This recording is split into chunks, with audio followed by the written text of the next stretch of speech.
द्वादश प्राण शुभ गौरी न जायतः।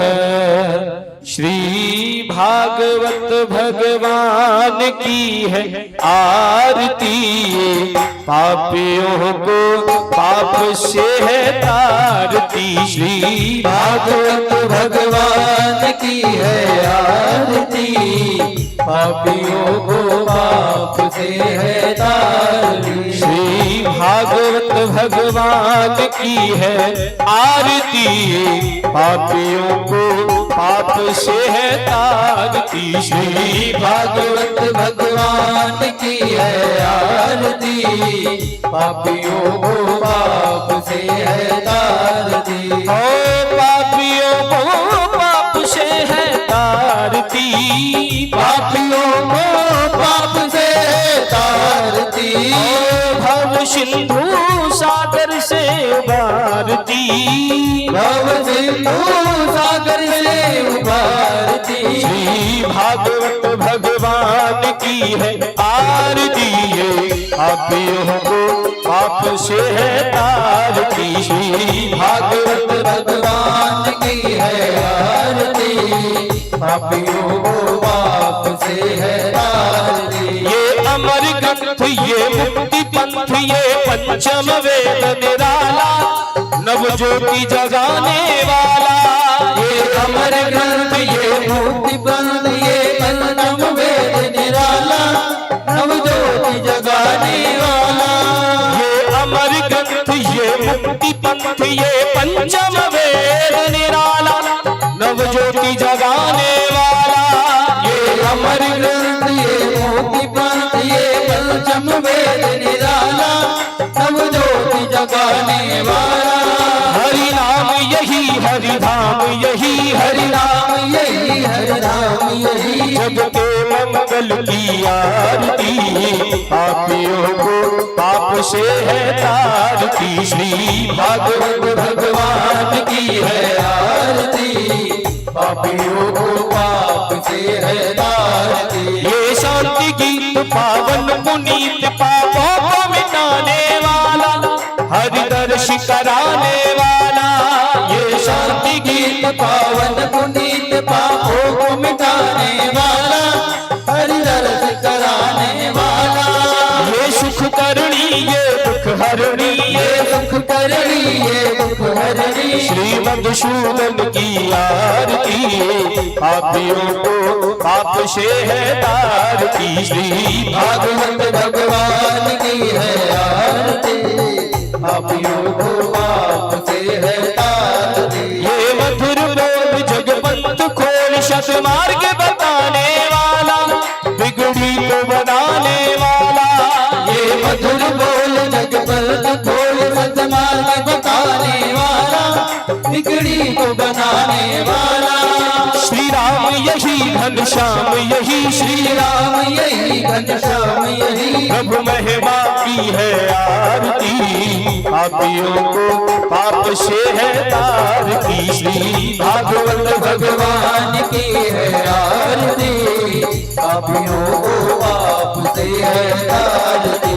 कर्पूर गौर करुणावतार संसार सार पदविग्रहार सदा वसंतन हृदयार हृदय भवम भवानी शरणं नमामि। त्वमेव माता पिता त्वमेव बन्धुः त्वमेव त्वमेव विद्या त्वमेव त्वमेव सर्वं मम देव देव, त्वमेव सर्वं मम देव देव त्वमेव सर्वं मम देव देव। एक बार सभी दोनों हाथ उठाएंगे और महामंत्र के साथ आज की कथा में प्रवेश करेंगे। सभी दोनों हाथ लगे। हे हरे कृष्णा कृष्ण कृष्ण हरे हरे, हरे राम राम राम हरे हरे। हे हरे कृष्ण कृष्ण कृष्ण हरे हरे, हरे राम राम राम हरे हरे। हरे कृष्ण कृष्ण कृष्ण हरे हरे, हरे राम राम राम हरे हरे कृष्णा कृष्ण कृष्ण हरे हरे, हरे राम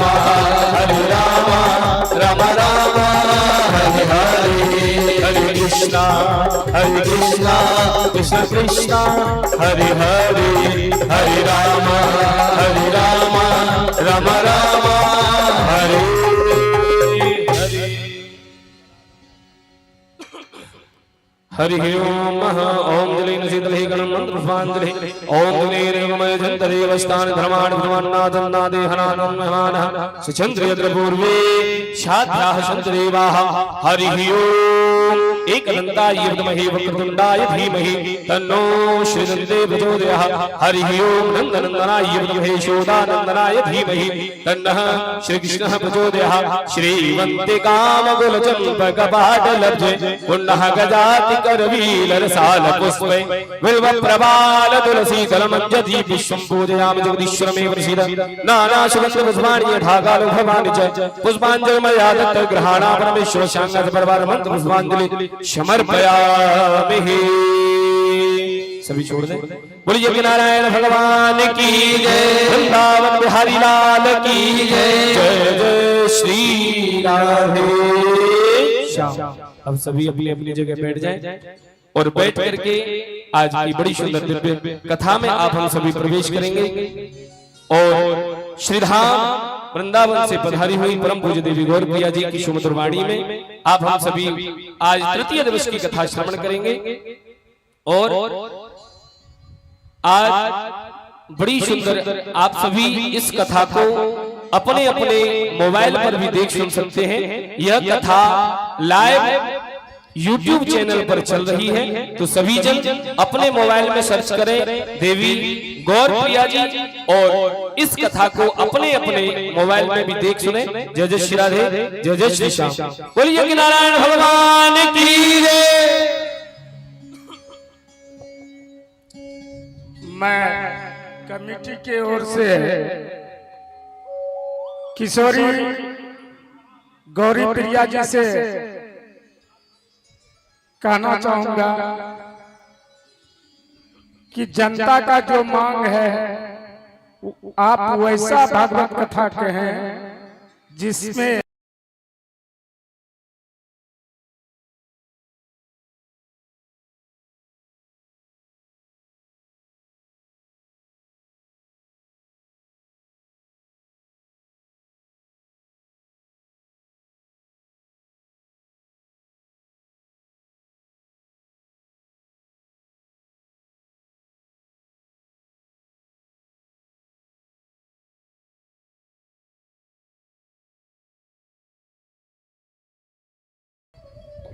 अब आएंगे कथा में प्रवेश करेंगे। आप सभी जितने भी गणमान्य मंच पर हैं सामने जाकर के यथास्थान ग्रहण करेंगे। हम निवेदन करें पूज्य देवी जी से कथा प्रारंभ करें। भैया माइक प्रारंभ करेंगे। नारायण श्री राधे जय राधे,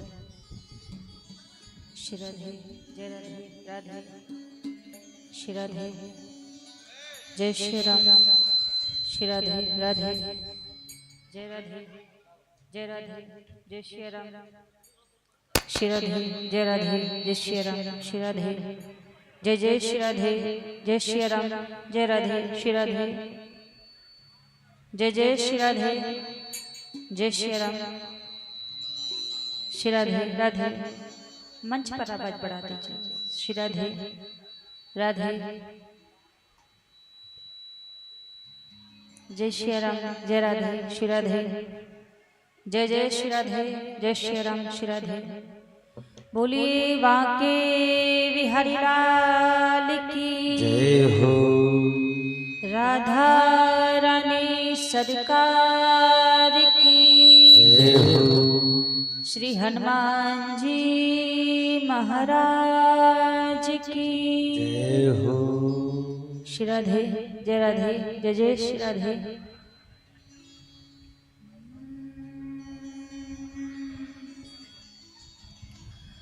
हरि ओम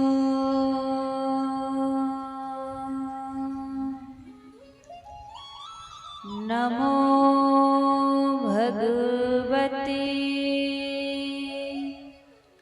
वासुदेवाय नमः। स्वस्ति श्री गणेशाय नमः।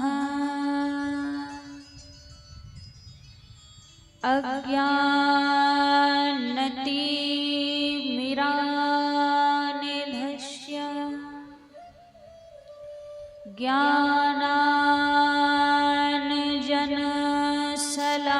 ज्ञानाञ्जनशलाकया चक्षुरोन्मीलितं येन तस्मै श्री गुरवे नमः।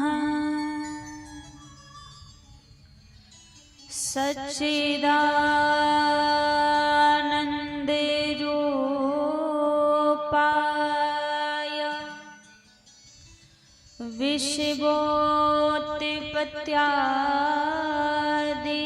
विश्वोत्पत्त्यादिहेतवे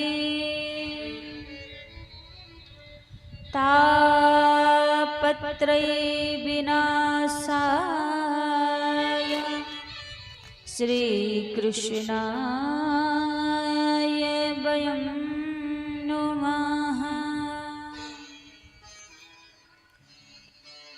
जय जय श्री राधारमण, जय जय नवल किशोर, जय गोपी चित चोर प्रभु, जय जय माखन चोर।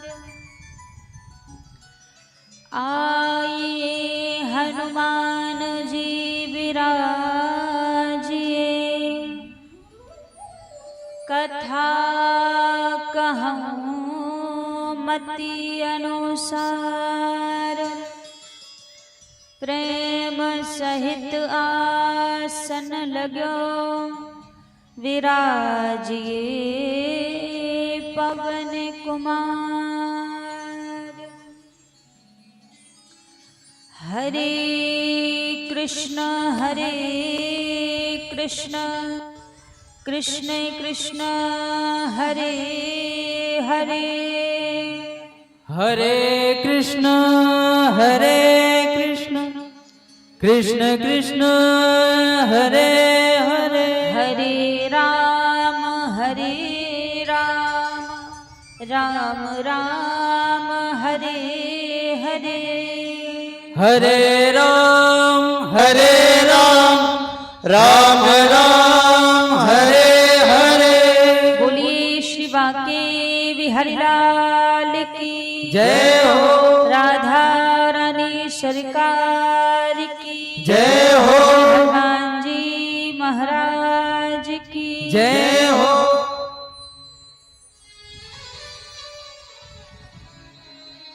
आइए सभी भक्तजन आज की पावन मंगलमय कथा में प्रवेश करने से पहले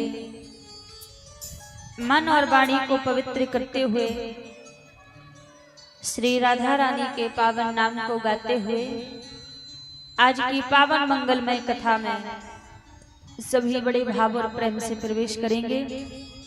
सभी हमारे साथ में मिलकर राधा रानी के पावन नाम को गाते हुए आज की दिव्य कथा में सभी प्रवेश करेंगे।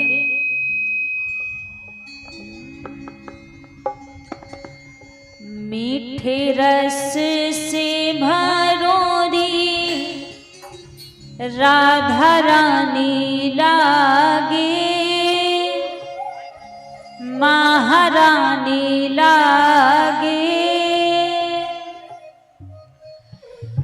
मन कारो कारो यमुना जीरो पानी लागे। रस से भरोरी राधा रानी लागे, महारानी लागे, मन करो तारो यमुना जीरो पानी लागे। मीठे रस से भरोरी राधा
राधे राधे। ताली सेवा करते हुए सभी।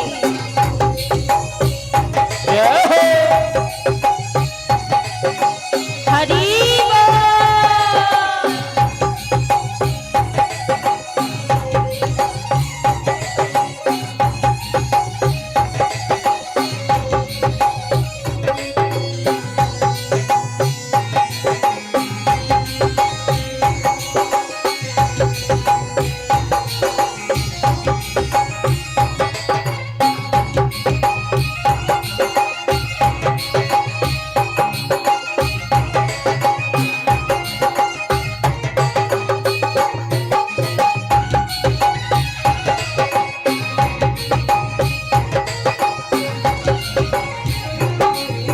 यमुना मैया कारी खारी राधा गोरी गोरी।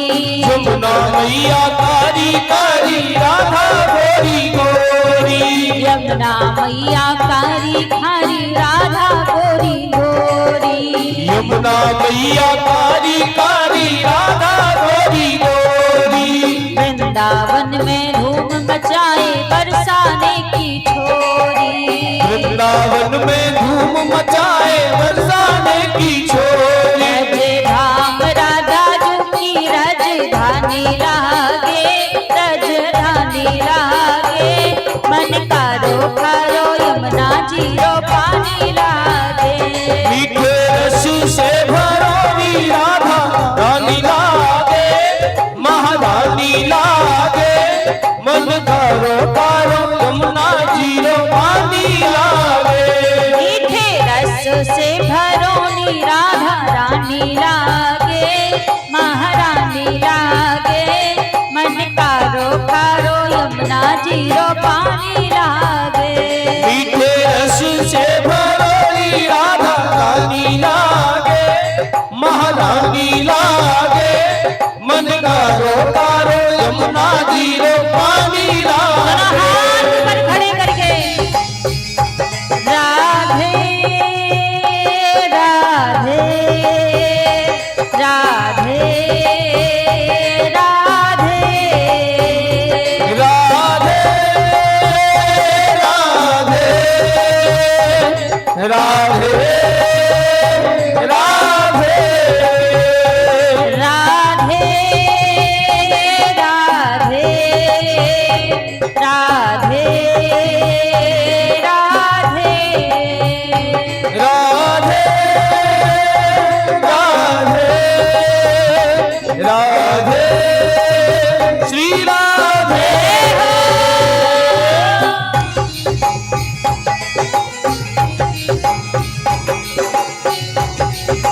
हरि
ना भावे मन माखन मिश्री अब ना कोई मिठाई। ना भावे मन माखन मिश्री अब ना कोई मिठाई।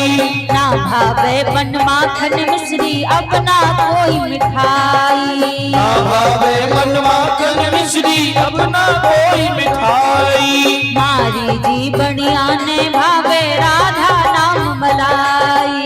हरी जीवनिया ने भावे राधा नाम मलाई।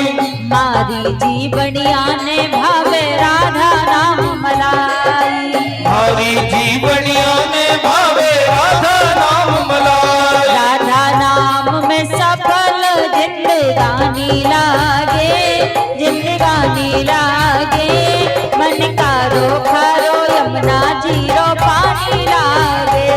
मीठे रस से भरोई राधा रानी लागे, महारानी लागे। मन का रोखारो यमुना जीरो पानी लागे।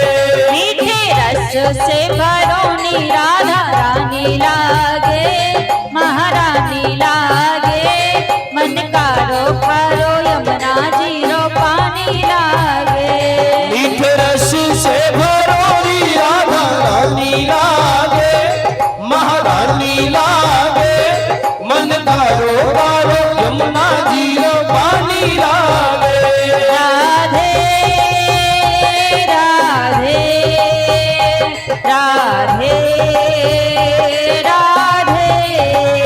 हे राधे राधे राधे श्री राधे। ऐसे नहीं, इधर हाथ ऊपर खड़े करके मिल करके सभी राधा रानी के नाम को पुकारेंगे। सबके हाथ ऊपर होने चाहिए, सभी दादाजी लोग भी दोनों हाथ ऊपर खड़े करके राधे राधे राधे राधे राधे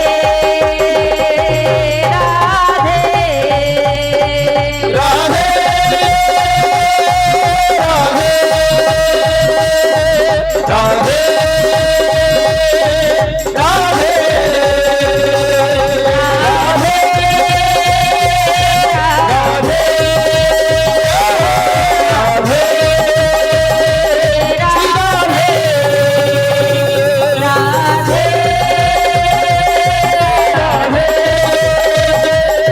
राधे राधे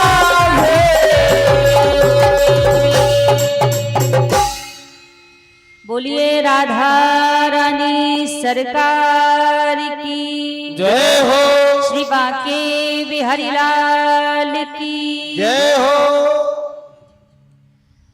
आइए सर्वप्रथम मेरे परम आराध्य अकारण करुणा वरुणालय अनंत कोटि कल्पतरु पीतांबरधारी श्री राधा रमण लाल जी के पावन चरणों में प्रणाम करते हुए अनंत बलवंत संत श्री हनुमंत लाल जी महाराज के पावन चरणों में वंदन प्रणाम करते हुए सभी संत समाज, विप्र समाज, विद्युत समाज, कथा में उपस्थित सभी भक्तजनों के हृदय में विराजित मेरे लोक लोचन सावरे सरकार के श्री चरणों में व्यासपीठ की ओर से वंदन प्रणाम करते हुए आज तृतीय दिवस की मंगलमय बेला में हम आप सभी प्रवेश करेंगे। आप सभी एक बार प्रेम से कहिए राधे राधे राधे राधे राधे राधे राधे राधे। विगत 2 दिनों से हम आप सभी भगवान की पावन लीलाओं को सुनते आ रहे हैं, प्रभु के पावन चरित्रों को सुनते आ रहे हैं। कल हम आप सभी ने सुना, श्रवण किया कि व्यक्ति के जीवन में सबसे बड़ा परम धर्म क्या है। सूत जी महाराज कहते हैं कि व्यक्ति के जीवन में सबसे बड़ा परम धर्म है भगवान से प्रेम हो जाना, प्रभु से प्रीति हो जाना। यही सबसे बड़ा हमारा परम धर्म है। अच्छा, यदि भगवान को प्राप्त करना हो, प्रभु को जल्दी रिझाना हो, तो कैसे भगवान को रिझाया जाए, कैसे प्रभु को पाया जाए। आप यदि सोचो कि आप बहुत पदवान व्यक्ति बन जाओ, संसार का बहुत बड़ा पद आपको मिल जाए, तो भगवान आपसे रीझ जाएंगे क्या? कभी नहीं रीझेंगे। आप यदि सोचे कि हम बहुत धनवान बन जाएं, तो भगवान हमसे रीझ जाएंगे, तो भी भगवान रीझने वाले नहीं हैं। आप विचार करो कि यदि हम बहुत सारे पुण्य एकत्रित कर ले, तो भगवान हमसे रीझ जाएंगे, तो भी भगवान रीझने वाले नहीं है। तो भगवान किस चीज से जल्दी रीझते हैं, किस बात से प्रभु जल्दी मिल जाते हैं। मानस में बाबा तुलसीदास जी कहते हैं, मिला ही न रघुपति बिन अनुरागा, बिन अनुरागा किए जोग तप ज्ञान विरागा। मिलहि न रघुपति बिन अनुरागा, बिन अनुरागा किए जोग तप ज्ञान विरागा। मिलहि न रघुपति बिन अनुरागा, बिन अनुरागा किए जोग तप ज्ञान विरागा। मिलहि न रघुपति बिन अनुरागा, बिन अनुरागा किए जोग तप ज्ञान विरागा। निर्मल मन जन सो मोहि पावा, सो मोहि पावा मोहे कपट छले छिद्र न भावा। निर्मल मन जन सो मोहि पावा, सो मोहि पावा मोहि कपट छल छिद्र न भावा। कहा मिलहि ना रघुपति बिन अनुरागा, किए जोग तप ज्ञान विरागा। आप यदि विचार करें कि हम संसार में कई वस्तुओं को प्राप्त कर लें तो क्या भगवान रीझ जाएंगे, प्रभु मिल जाएंगे? नहीं मिलेंगे। तो भगवान मिलेंगे कैसे? कहा मिलहि ना रघुपति बिन अनुरागा। जब तक हृदय में भगवान के प्रति अनुराग नहीं आएगा तब तक प्रभु मिलने वाले नहीं है। अच्छा, एक होता है राग, एक होता है अनुराग। राग किसे कहते हैं? जो प्रेम हम संसार में करते हैं, घर परिवार वालों से, रिश्तेदारों से, जितने लोगों से भी हम जो संसार में प्रेम करते हैं वो राग कहलाता है। और यदि वही प्रेम भगवान के श्री चरणों में हो जाए तो वही अनुराग बन जाता है।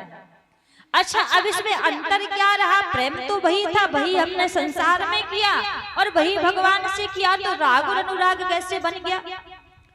क्योंकि जब वो प्रेम हमने संसार में किया ना तो उस प्रेम में काम भी आ गया, क्रोध भी आ गया, लोभ भी आया है, लालच भी आया है, मद, अभिमान, सब कुछ उस प्रेम में आ गया तो वो राग बन गया।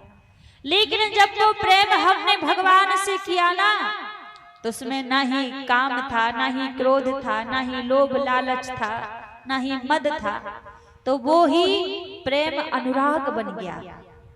और जब तक हृदय में भगवान के प्रति अनुराग ना आए ना तब तक भैया आप लाख प्रयास कर लो फिर भी भगवान मिलने वाले नहीं हैं, प्रभु प्राप्त होने वाले नहीं हैं।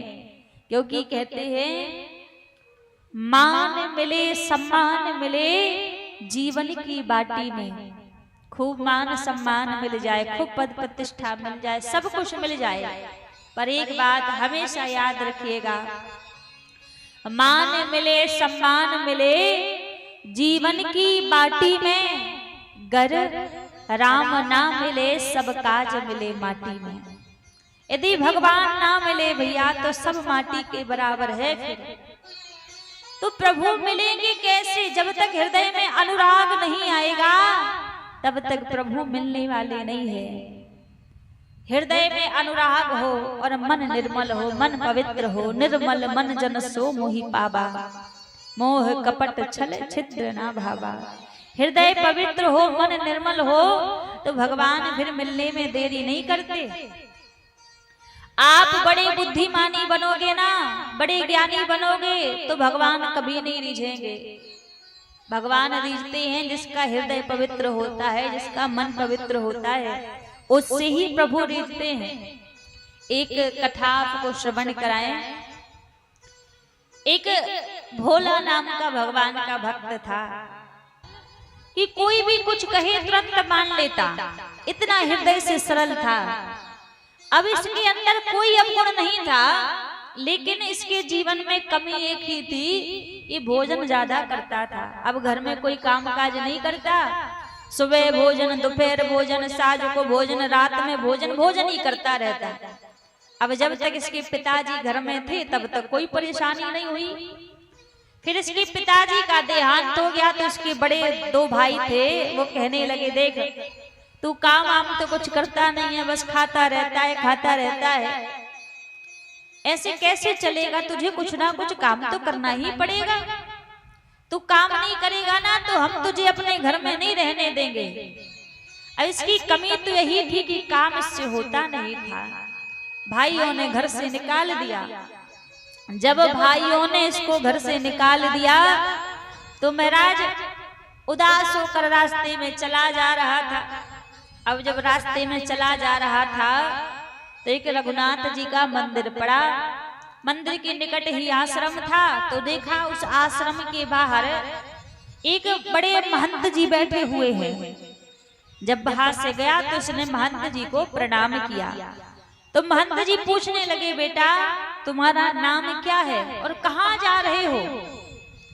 जैसे कहा कि नाम क्या है तो बोला महाराज मेरा नाम भोला है। अच्छा कहाँ जा रहे हो। अब कहने लगा जाने का तो पता नहीं, जहां पहुंच जाऊंगा वहीं जा रहा हूं। घर वालों ने घर से निकाल दिया है, जहां पहुंच जाऊंगा वहीं जा रहा हूं। संत बोले ऐसी बात है तो फिर ऐसा कर तू हमारे इस आश्रम में ही रह ले, आश्रम में ही रह जा। ये कहने लगा महाराज मैं रह तो जाऊंगा, रहने में मुझे कोई परेशानी नहीं है, लेकिन एक बात बताओ भोजन तो मिलेगा यहाँ पर, क्योंकि भोजन के बिना रह नहीं पाता था। महात्मा जी बोले चिंता ना करो, खूब भोजन करना, खूब प्रसादी मिलेगी। अब सोचने लगा भोजन की भी व्यवस्था हो गई, रहने की भी व्यवस्था हो गई, लेकिन जो सबसे बड़ी कमी थी काम नहीं होता था कोई भी। कहा महाराज एक बात बताओ काम क्या करना पड़ेगा।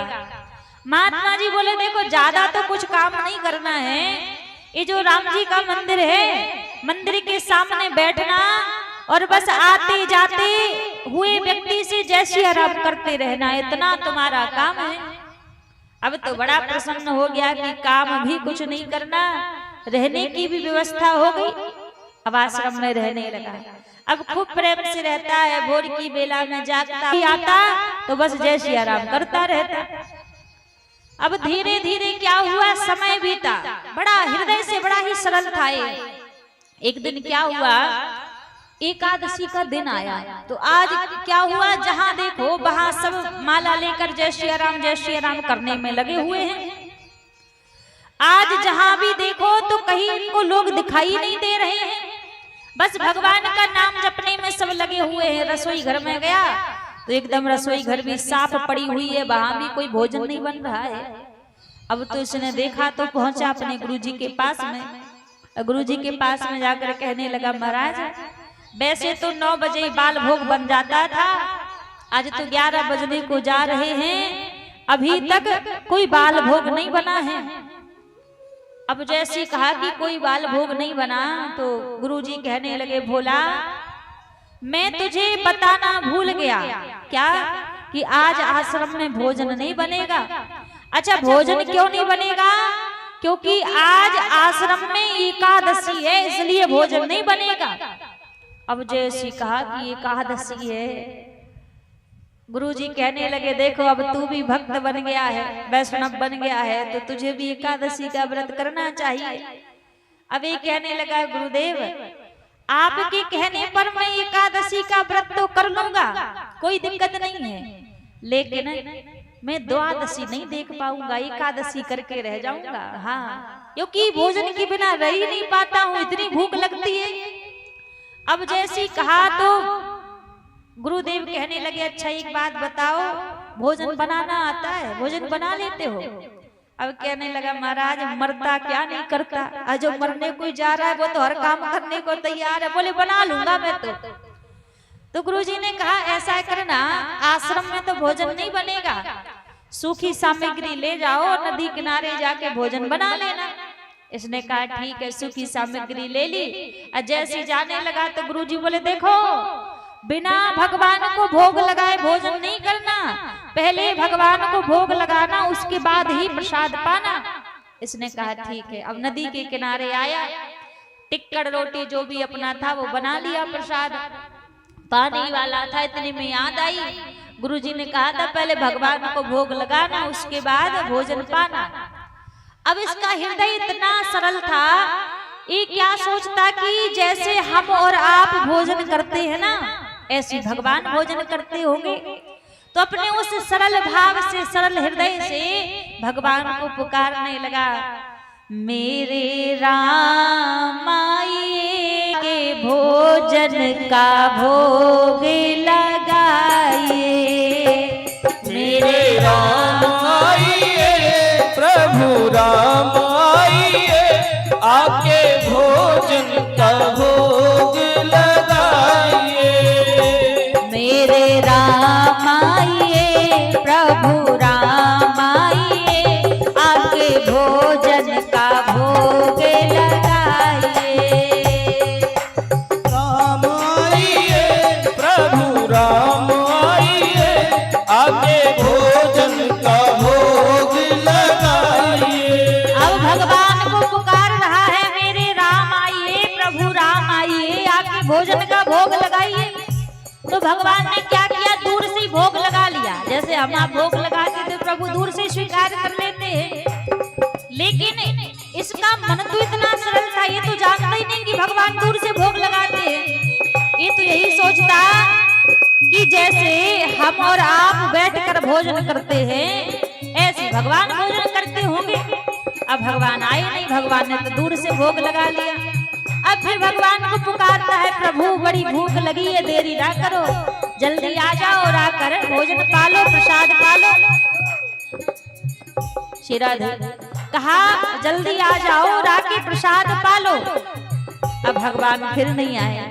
अब जब भगवान नहीं आए तो सोचते सोचते विचार कर रहा, भगवान क्यों नहीं आ रहे हैं, ठाकुर जी आ क्यों नहीं रहे हैं। इतने में विचार आया, अच्छा मैं समझ गया आप क्यों नहीं आ रहे हैं। आप इसलिए नहीं आ रहे हैं कि मैंने तो सूखी रूखी रोटी बनाई है आपको, और आश्रम में तो गुरुजी खूब 56 प्रकार के भोग पवाते हैं। तो आप सोच रहे होंगे ये सूखी रोटी पाने के लिए कौन जाए, हम तो आश्रम में 56 प्रकार के भोग पाएंगे। तो राम जी से कहने लगा, देखो प्रभु आश्रम के भरोसे मत रहो, आचमनी और छान आरती यहाँ यही मेहमानी, आचमनी और छान आरती यहाँ यही मेहमानी, आचमनी और छान आरती यहाँ यही मेहमानी, आचमनी और छान आरती यहाँ यही मेहमानी। सूखी रोटी खाओ प्रेम से पियो नदी का पानी, सूखी रोटी पाओ प्रेम से पियो नदी का पानी। मेरे राम आइए, प्रभु राम आइए, आके भोजन का भोग लगाइए। मेरे राम आइए, प्रभु राम आइए।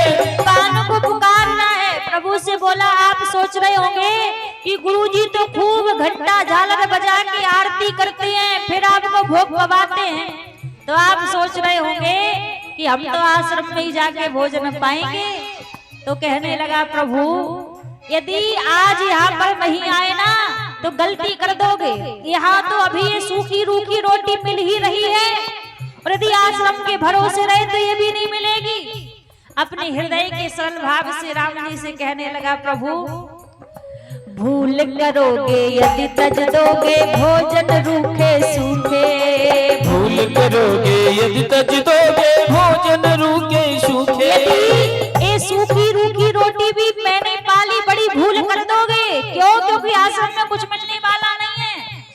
अपने हृदय के भाव से कह रहा, प्रभु भूल करोगे यदि तज दोगे भोजन रूखे सूखे। भूल करोगे यदि तज दोगे भोजन रूखे सूखे। एकादशी है आज मंदिर में बैठे रहोगे भूखे। एकादशी है आज मंदिर में बैठे रहोगे भूखे। मेरे राम आइए प्रभु राम आइए आके भोजन का भोग लगाइए। मेरे राम आइए प्रभु राम आइए आके भोजन का भोग लगाइए। जैसे अपने हृदय के सरल भाव से प्रभु से बोला, हे नाथ भूल करोगे यदि तज दोगे भोजन रूखे सूखे। एकादशी है आज मंदिर में बैठे रहोगे भूखे। यदि इधर नहीं आए ना तो मंदिर में तो गुरुजी एकादशी मना रहे हैं, सब भूखे बैठे रहोगे। अजय सी हृदय के सरल भाव से वचन कहे, राम जी इसके वचनों पर रीझ गए और सामने राम जी प्रकट हो गए। राम दाहिनी बाह जनक सुता, राम जी प्रकट हुए और राम जी को देखा एकदम बड़ा प्रसन्न हुआ। ये पहली बार भगवान को देखा है। अब लेकिन जय श्री राम जी की दाहिनी ओर देखा, सो अकेले नहीं आए थे राम जी, साथ में कौन आया था? साथ में माता जानकी आई थी। सोई जानकी जी को देखा सो थोड़ा उदास हो गया और राम जी को जाकर प्रणाम किया। प्रभु बोले, एक बात बता, एक पल पहले तू बड़ा ही प्रसन्न था और एक ही पल में तेरे मुख की ना मनोदशा बदल गई, इसका कारण क्या है? बोला, कहने लगा, प्रभु मेरे गुरुजी ने बताया नहीं था कि कितने भगवान आते हैं, मुझे लगा एक ही भगवान आते होंगे, तो हमने एक भगवान के हिसाब का भोजन बनाया है और आप दो भगवान आए हैं, इसलिए मुझे थोड़ा भूखा रहना पड़ेगा, इसलिए उदास हो गया। लेकिन कोई बात नहीं, पहली बार का था, अब आए हैं तो प्रेम से पाइए, थोड़ा थोड़ा मिलके पाएंगे। राम जी ने प्रसाद पाया, जानकी मैया ने प्रसाद पाया, बचा हुआ प्रसाद भोला ने पाया। अब भगवान को प्रणाम किया, कहा, प्रभु आज आप आए हैं ना, आपको देखकर बड़ा सुख मिलता है, बड़ा आनंद मिलता है। अब भगवान जाने लगे तो भोला कहने लगा, प्रभु जा तो रहे हैं, ये बता दो अगली एकादशी पर कितने आओगे? दो ही भगवान आओगे, ज्यादा तो नहीं आओगे ना? अब भगवान ने कुछ नहीं बोला, प्रभु चले गए। अब ये लौट कर अपने आश्रम आ गया। आकर गुरुजी को नहीं बताया कि भगवान आए थे, क्योंकि हृदय से बड़ा ही सरल था। ये तो यही जानता कि भगवान ऐसे गुरुजी के पास भी आते होंगे। अब समय बीतता गया, गुरुजी को नहीं बताया। अब धीरे धीरे अगली एकादशी आई। जब अगली एकादशी आई तो गुरुजी ने पिछली एकादशी की भांति सामान इसको दिया। तो गुरुजी से कहने लगा, गुरुजी इस बार सामान कुछ ज्यादा दीजिए, क्योंकि वहां एक नहीं दो भगवान आते हैं। अब गुरुजी ने भरोसा नहीं किया, गुरुजी को लगा कि शायद भूखा रह गया होगा इसलिए बातें बना रहा, सामान बढ़ा के दे दिया। अब आया नदी के किनारे, भोजन बनाए। अब भोजन बनाकर फिर भगवान को पुकार रहा है, सीता राम आइए, मेरे राम आइए, आके भोजन का भोग लगाइए। जैसी पुकारा, इस बार भगवान ने देरी नहीं की आने में। इस बार इसकी बुलाती भगवान तुरंत प्रकट हो गए। जैसे प्रभु प्रकट हुए, राम जी को देखा बड़ा प्रसन्न हुआ, जानकी मैया को देखा तो और ज्यादा प्रसन्न हुआ। लेकिन इस बार राम जी के बाहीं और जैसे देखा सो लक्ष्मण भैया खड़े हुए थे। लक्ष्मण भैया को देखकर फिर उदास हो गया, कहने लगा, प्रभु एक बात बताओ, ये तो आपकी अर्धांगिनी है, इनको आप लेकर आए, कोई बात नहीं। अब इस बार इनको आप ये जो गोरे गोरे इनको लेकर आए, ये कौन है?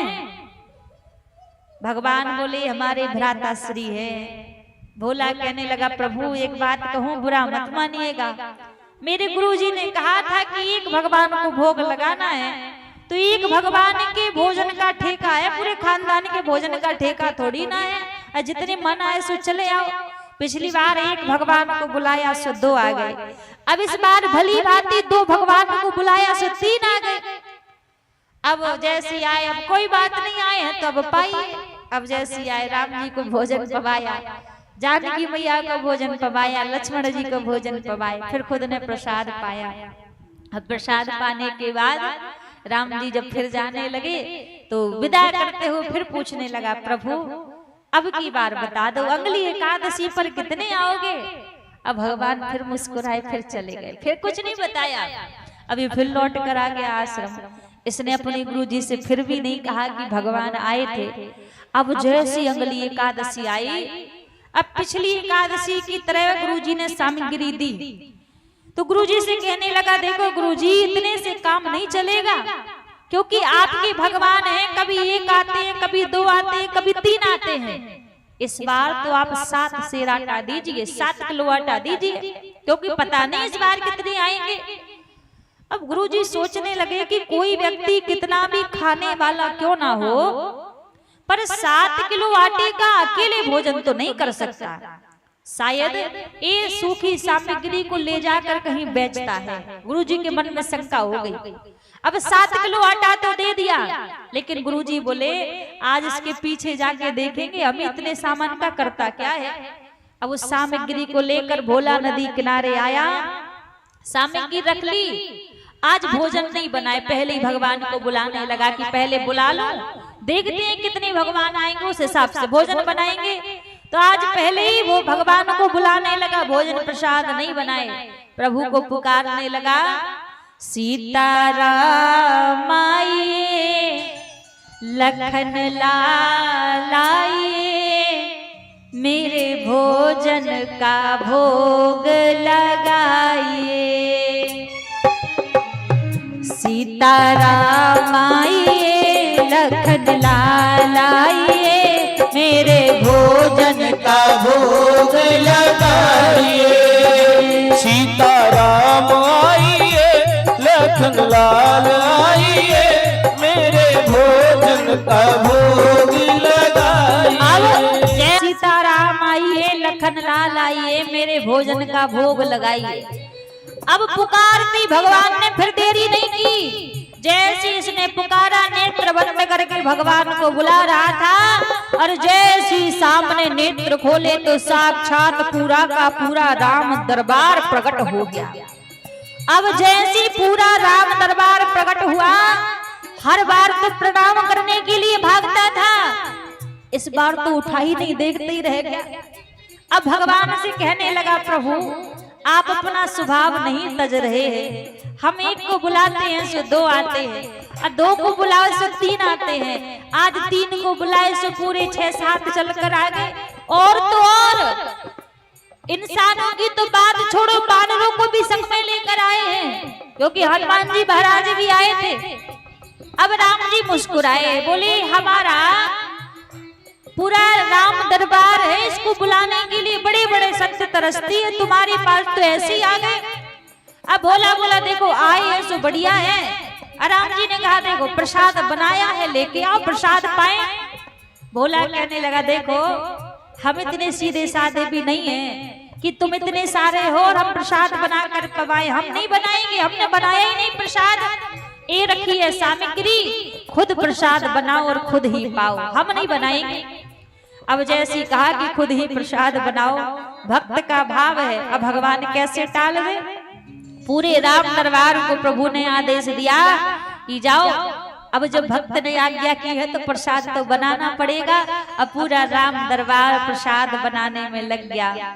श्री भरत जी भंडारे बनाने लगे, श्री भरत जी भंडारे बनाने लगे, श्री भरत जी भंडारे बनाने लगे, श्री भरत जी भंडारे बनाने लगे।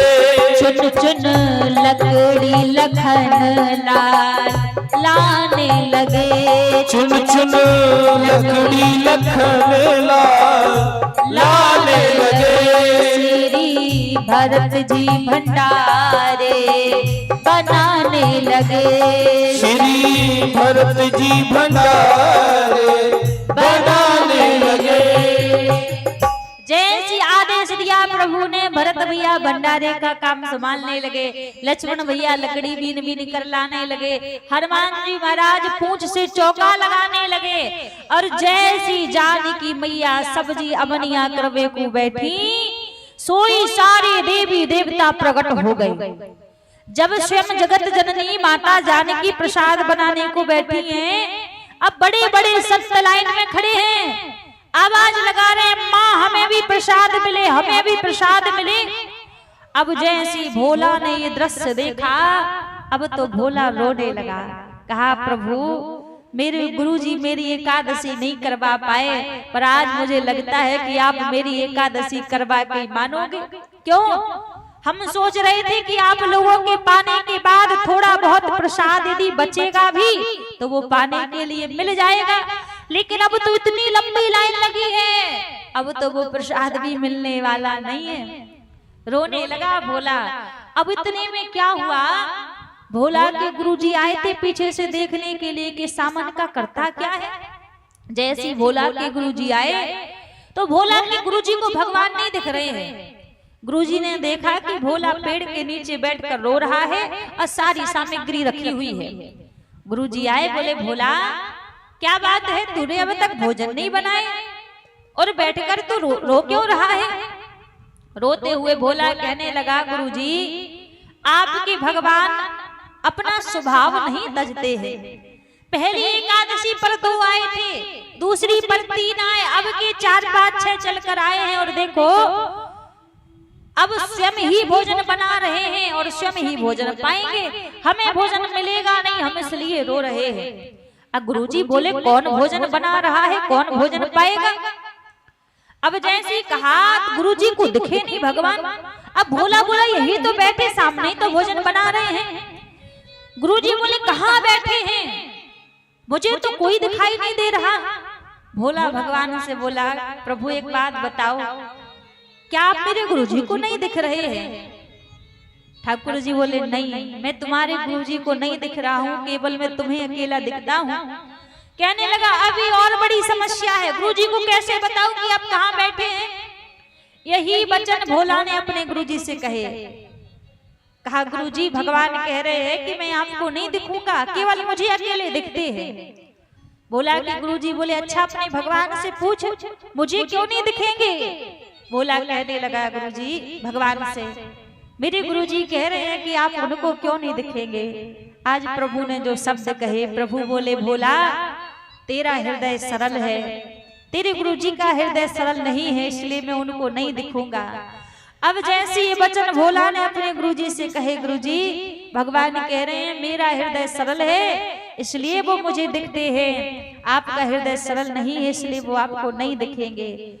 अब भोला के गुरुजी को भरोसा हो गया कि अब ये झूठ नहीं कह रहा। रोने लगे इनके गुरुजी। भोला से बोले मैंने जीवन में सब कुछ प्राप्त कर लिया, पद प्रतिष्ठा मान सम्मान धन रुपया पैसा वैभव सब कुछ पा लिया, लेकिन जिस सरल हृदय से रघुनाथ जी रिझते हैं, जिस सरल हृदय से परमात्मा रिझते हैं, वो सरल हृदय प्राप्त नहीं कर पाया। रोने लगे। जब रोने लगे तो भोला पर गुरुजी का रोना नहीं देखा गया। बोले प्रभु आज आप जो मेरे सामने बैठे हैं ना, मेरे गुरुदेव के कारण बैठे हैं, इसलिए आपने जैसे मेरे ऊपर कृपा की है मेरे गुरुजी के ऊपर भी कृपा कीजिए। अजय ऐसी निवेदन किया तो आज भोला के निवेदन से आज साक्षात पूरा का पूरा राम दरबार भोला के गुरुजी के सामने भी प्रकट हो गया। उनको भी दर्शन हुए, और जब उनको भी दर्शन हुए तो आज भोला के गुरुजी क्या करते हैं भैया, कहा गुरु गोविंद दो खड़े जाके लाख पाए, बलहारी गुरु आपकी जो गोविंद दियो मिलाए। कई बार कहते हैं गुरु गोविंद को मिलाता है, कहीं चेला की इतनी श्रेष्ठता निकल आती है कि चेला के कारण भी गुरुजी को भगवान मिल जाते हैं। तो भैया ये भाव सुनाने का अर्थ है सब कुछ मिल जाए हमें, लेकिन हमारे पास यदि सरल हृदय ना हो, पवित्र मन ना हो, तो हम लाख कोशिश कर ले भगवान रीझने वाले नहीं हैं, प्रभु हमें मिलने वाले नहीं हैं। क्योंकि प्रभु मिलते हैं तो केवल मात्र सरल हृदय से। आप बहुत बड़े विद्वान बन जाइए, बहुत बड़े ज्ञानी बन जाइए, धर्मात्मा बन जाओ, पुण्यात्मा बन जाओ, लेकिन यदि आपका मन सरल नहीं है, इस मन में छल कपट आपने भर रखा है, तो भगवान कभी नहीं रिझेंगे, प्रभु कभी नहीं मिलेंगे। क्योंकि प्रभु तो मिलते हैं केवल मात्र सरल हृदय से, सरल मन से प्रभु मिलते हैं। और जिसका सरल हृदय है उससे प्रभु दूर नहीं जाते, अति शीघ्र प्रभु उसके ऊपर कृपा करते हैं। सभी मिलकर प्रभु से कहिए, निवेदन कीजिए, हे नाथ मुझे चरणों से लगा ले, मेरे श्याम मुरली वाले। इसको बढ़ाइए भैया, थोड़ा माइक में, मंच पर आवाज बढ़ाइए। सभी मिलकर प्रभु से प्रार्थना करिए, हे नाथ मुझे चरणों से लगा ले, मेरे श्याम मुरली वाले। मुझे चरणों से लगा ले, मेरे श्याम मुरली वाले। मुझे चरणों से लगा ले, मेरे श्याम मुरली वाले। मुझे चरणों से लगा ले, मेरे श्याम मुरली वाले। मेरी श्वास श्वास में तेरा, मेरी श्वास श्वास में तेरा है नाम मुरली वाले। मुझे चरणों से लगा ले, मेरे श्याम मुरली वाले। मुझे चरणों से लगा ले, मेरे श्याम मुरली वाले। मुझे चरणों से लगा ले, मेरे श्याम मुरली वाले। मुझे चरणों से लगा ले, मेरे श्याम मुरली वाले। प्यारी लाल की ताली सेवा करते हो सभी।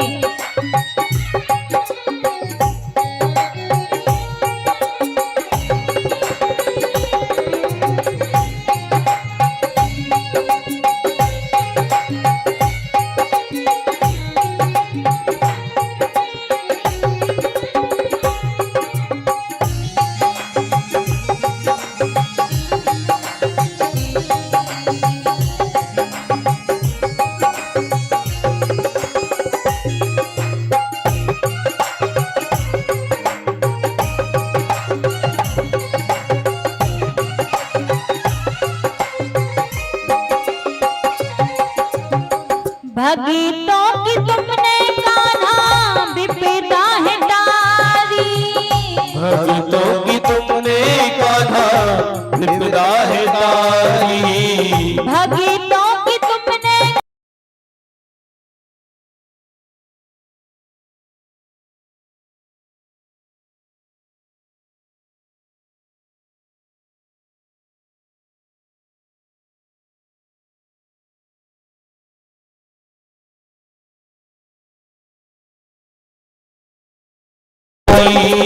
मेरी विवाह थामो आगे बिहारी।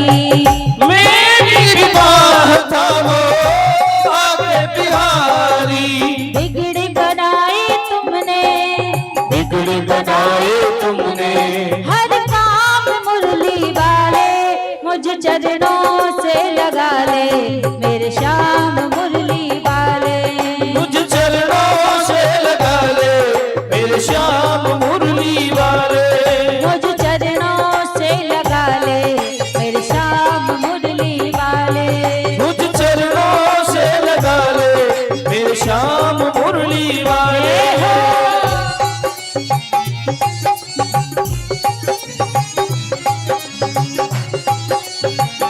भक्त वत्सल भगवान की जय हो।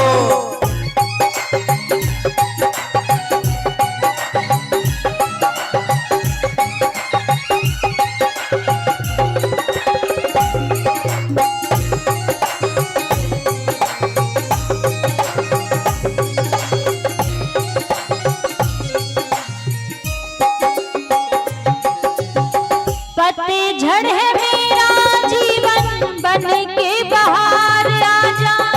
पतझड़ है मेरा जीवन बन के बहार आजा। पतझड़ है मेरा जीवन बन के बहार आजा। पतझड़ है मेरा जीवन, बन के बाहर आजा। सुन ले पुकार कान्हा, बस एक बार आजा। सुन ले पुकार कान्हा, बस एक बार आजा। सुन ले पुकार कान्हा, बस एक बार आजा। सुन ले पुकार कान्हा, बस एक बार आजा। सुबह तुम ही हो तुम ही, सुबह तुम ही हो तुम ही, मेरी शाम मुरली वाले, मुझे चरणों से लगा ले, मेरे श्याम मुरली वाले। मुझे चरणों से लगा ले, मेरे श्याम मुरली वाले। मुझे चरणों से लगा ले, मेरे श्याम मुरली वाले। मुझे चरणों से लगा ले, मेरे श्याम मुरली वाले। जय हो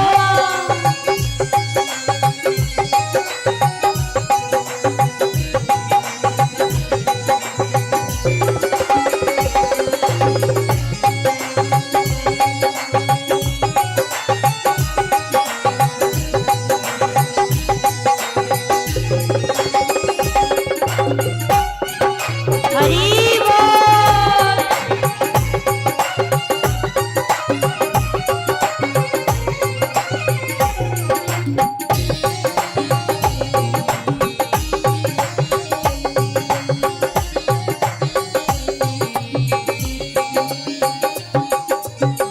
तुम्हें हो दया के सागर, जन्मों की मैं हूँ प्यासी। तुम हो दया के सागर, जन्मों की मैं हूँ प्यासी। तुम्हें हो दया के सागर, जन्मों की मैं हूँ प्यासी। तुम हो दया के सागर, जन्मों की मैं हूँ प्यासी। दे दो जगह मुझे भी, चरणों में बस जरा सी। दे दो जगह मुझे भी, चरणों में बस जरा सी। दे दो जगह मुझे भी, चरणों में बस जरा सी। दे दो मुझे जगह भी, चरणों में बस जरा सी। बेचैन मन के तुम ही, बेचैन मन के तुम ही, ही। आराम मुरली वाले, मुझे चरणों से लगा ले, मेरे श्याम मुरली वाले। मुझे चरणों से लगा ले, मेरे श्याम मुरली वाले। मुझे चरणों से लगा ले, मेरे श्याम मुरली वाले। हे मुझे चरणों से लगा ले, मेरे श्याम मुरली वाले। मेरी श्वास श्वास में तेरा, मेरी श्वास श्वास में तेरा, मेरी श्वास श्वास में तेरा, मेरी श्वास श्वास में तेरा है नाम मुरली वाले। मुझे चरणों से लगा ले, मेरे श्याम मुरली वाले। मुझ चरणों से लगा ले, मेरे श्याम मुरली वाले। अच्छा एक बात बताओ, कौन कौन चाहता है कि ठाकुर जी हमें अपने चरणों में स्थान दे दें? सभी चाहते हैं ना? एक बार सभी कहिए, सबकी आवाज आनी चाहिए, आप लोग मत बोलिएगा। दोनों हाथ ऊपर करके सबकी आवाज आनी चाहिए। एक बार हम कहेंगे, उसके बाद आप सभी को कहना है। मुझे चरणों से लगा ले, मेरे श्याम मुरली वाले। मुझ चरणों से लगा ले, मेरे श्याम मुरली वाले। आप सबकी आवाज आनी चाहिए। इतने सारे लोग बैठे, लग ही नहीं रहा कोई बैठा है यहाँ पे। सब मिलकर ताकत के साथ गाइए। मुझे चरणों से लगा ले, मेरे श्याम मुरली वाले।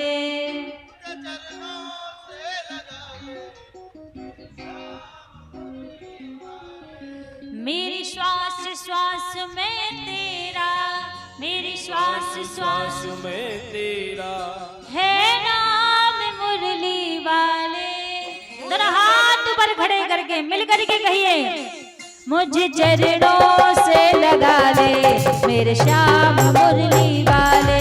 मुझे चरणों से लगा ले, मेरे श्याम मुरली वाले। मुझे चरणों से लगा ले, मेरे श्याम मुरली वाले। मुझे चरणों से लगा ले, मेरे श्याम मुरली वाले। मुझे चरणों से लगा ले, मेरे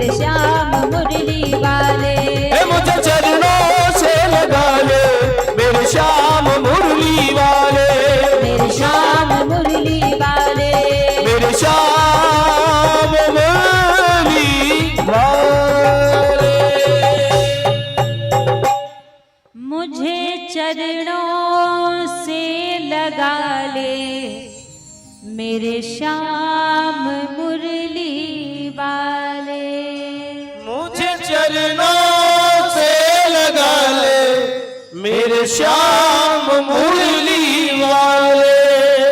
पतझड़ है मेरा जीवन, बन के बाहर आजा। पतझड़ है मेरा जीवन, बन के बाहर आजा। सुन ले पुकार कान्हा, बस एक बार आजा। सुन ले पुकार कान्हा, बस एक बार आजा। सुन ले पुकार कान्हा, बस एक बार आजा।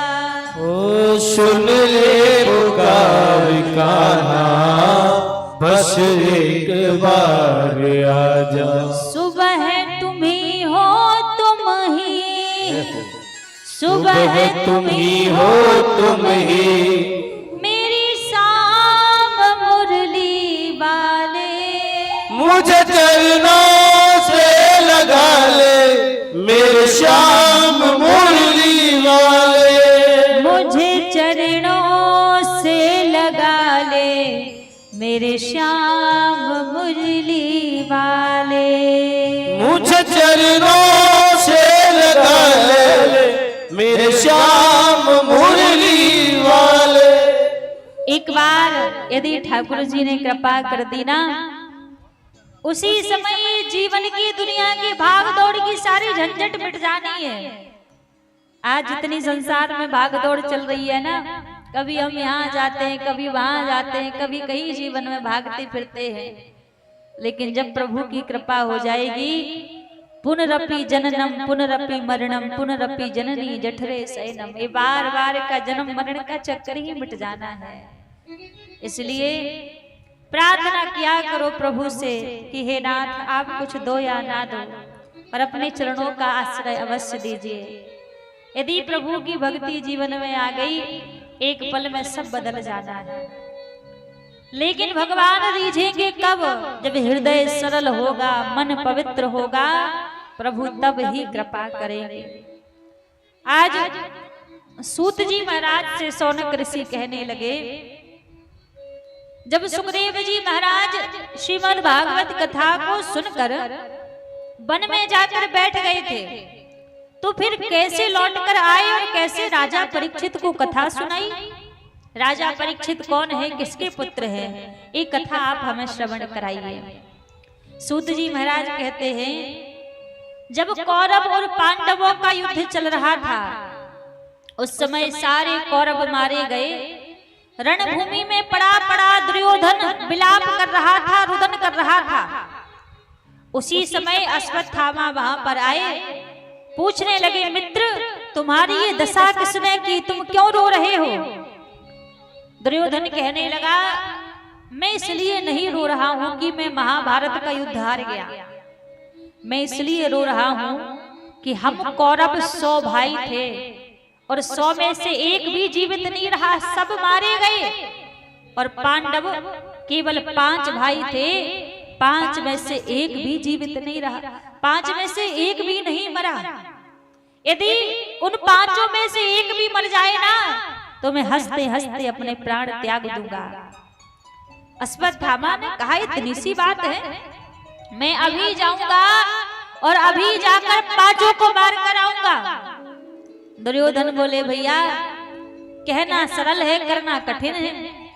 अश्वत्थामा ने कहा, ऐसा है तो मैं अभी जाता हूं और जाकर 5 को मार कर आऊंगा।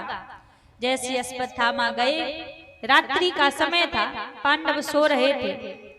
अर्जुन की नींद खुली तो अर्जुन ने क्या देखा कि महाराज अर्धरात्रि में भगवान द्वारिकाधीश लाठी लेकर पहरा दे रहे हैं। अर्जुन आए, बोले, भगवान आप अभी तक जाग रहे हैं, आप सोए नहीं? ठाकुर जी बोले, अर्जुन एक बात बताओ, अभी अभी तुमने महाभारत का युद्ध जीता है, तुम्हें किसी बात का भय नहीं है, किसी बात की चिंता नहीं, इतने आराम से तुम सो रहे हो?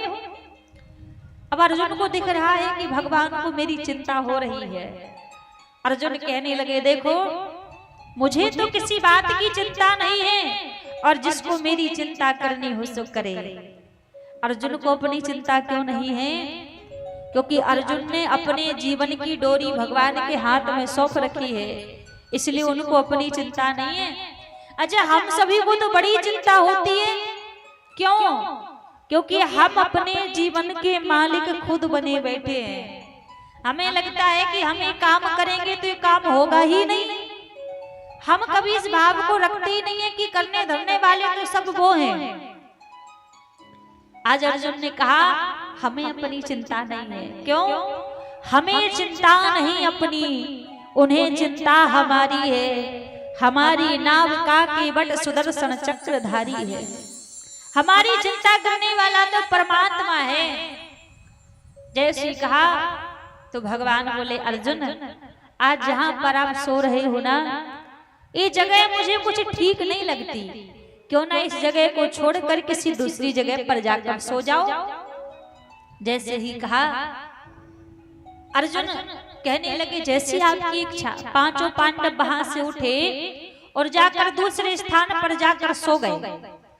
अब पांडवों के 5 पुत्र थे जो पांडवों की तरह ही दिखते हैं। इन्होंने देखा कि आज पिताजी यहाँ पर नहीं सो रहे हैं, तो क्यों ना हम पिताजी की जगह पर जाकर सो जाएं। पांचों आए और आकर पांडवों की जगह पर सो गए। अर्धरात्रि हुई, चारों तरफ अंधेरा छाया हुआ है। अश्वत्थामा आया, इसको लगा कि शायद पांडव सो रहे हैं। आकर देखा, पांचों के शीश काट कर ले गया। सोते हुए ही पांचों के शीश काट कर दुर्योधन के पास ले गया। बोला, मित्र तुमने कहा था ना एक को मार कर आना, मैं एक को नहीं 5 को मार कर आया। जैसी प्रकाश में वो 5 के शीश दुर्योधन ने देखे, कहने लगा, तुमने ठीक नहीं किया है। ये पांडव नहीं है, तो पांडव पुत्र है। अब तो तुमने मेरे वंश में कोई पानी देने वाला भी नहीं छोड़ा। ये गलत किया है तुमने। आज सही गलत का ज्ञान कौन दे रहा है? जिसने अपना पूरा जीवन गलत करके बिताया है, अनीति से पूरा जीवन बिताया है, आज वो नीति का ज्ञान दे रहा है। और ये बात सबके साथ होती है भैया। जीवन भर हम खूब मनमानी कर लें, मनमाने आचरण कर लें, लेकिन जब अंत समय आता है ना, तो हमारे सारे अच्छे बुरे कर्म हमारी आंखों के सामने घूमते हैं। सबके संग ही होता है। आई तो तुझे याद धर्म की, अंत समय पर आई, अगर याद पहले आ जाती होती नहीं लड़ाई। यदि ये धर्म की बात दुर्योधन पहले ही जान जाता तो महाभारत का युद्ध ही क्यों होता। और यही चीज हमारे साथ भी होती है। लेकिन फिर क्या होता है, उस समय कुछ करने का अवसर नहीं बचता हमारे पास में, रोने के अलावा कुछ नहीं बचता है। आज इधर प्रातः काल बेला हुई, भोर की बेला हुई। द्रौपदी ने देखा कि बड़ी देर हो गई, मेरे पुत्र अभी तक जागे नहीं, जाकर देखूं तो सही क्या बात है। और जैसे द्रौपदी गई, जाकर देखा धड़ तो 5 के पड़े हैं, सर एक का भी नहीं है, रक्त की धार बह रही है। देखते ही रुदन करने लगी, विलाप करने लगी, रोने लगी। मेरे पुत्रों ने किसी का क्या बिगाड़ा था जो मेरे पुत्रों को मार दिया। यदि इतना ही बैर था, इतने बलशाली मेरे 5 पति हैं, उनके संग में आकर युद्ध करते, मेरे बच्चों ने क्या बिगाड़ा था। हजारों लोगों की भीड़ लगी है, द्रौपदी रो रही है, विलाप कर रही है। आज कहते हैं ना, किसी माँ का एक पुत्र ही बीमार हो जाए तो उसके हृदय में कितनी पीड़ा होती है, कितना कष्ट होता है। द्रौपदी के सामने तो 5 उसके बालक मरे पड़े हैं। उस पीड़ा का कोई वर्णन नहीं कर सकता।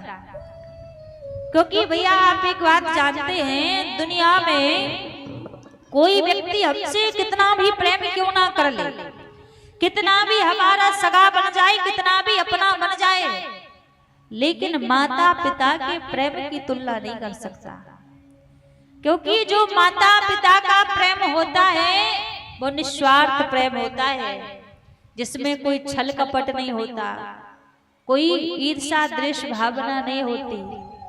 ऐसा निस्वार्थ भाव से माता पिता अपने बच्चों से प्रेम करते हैं।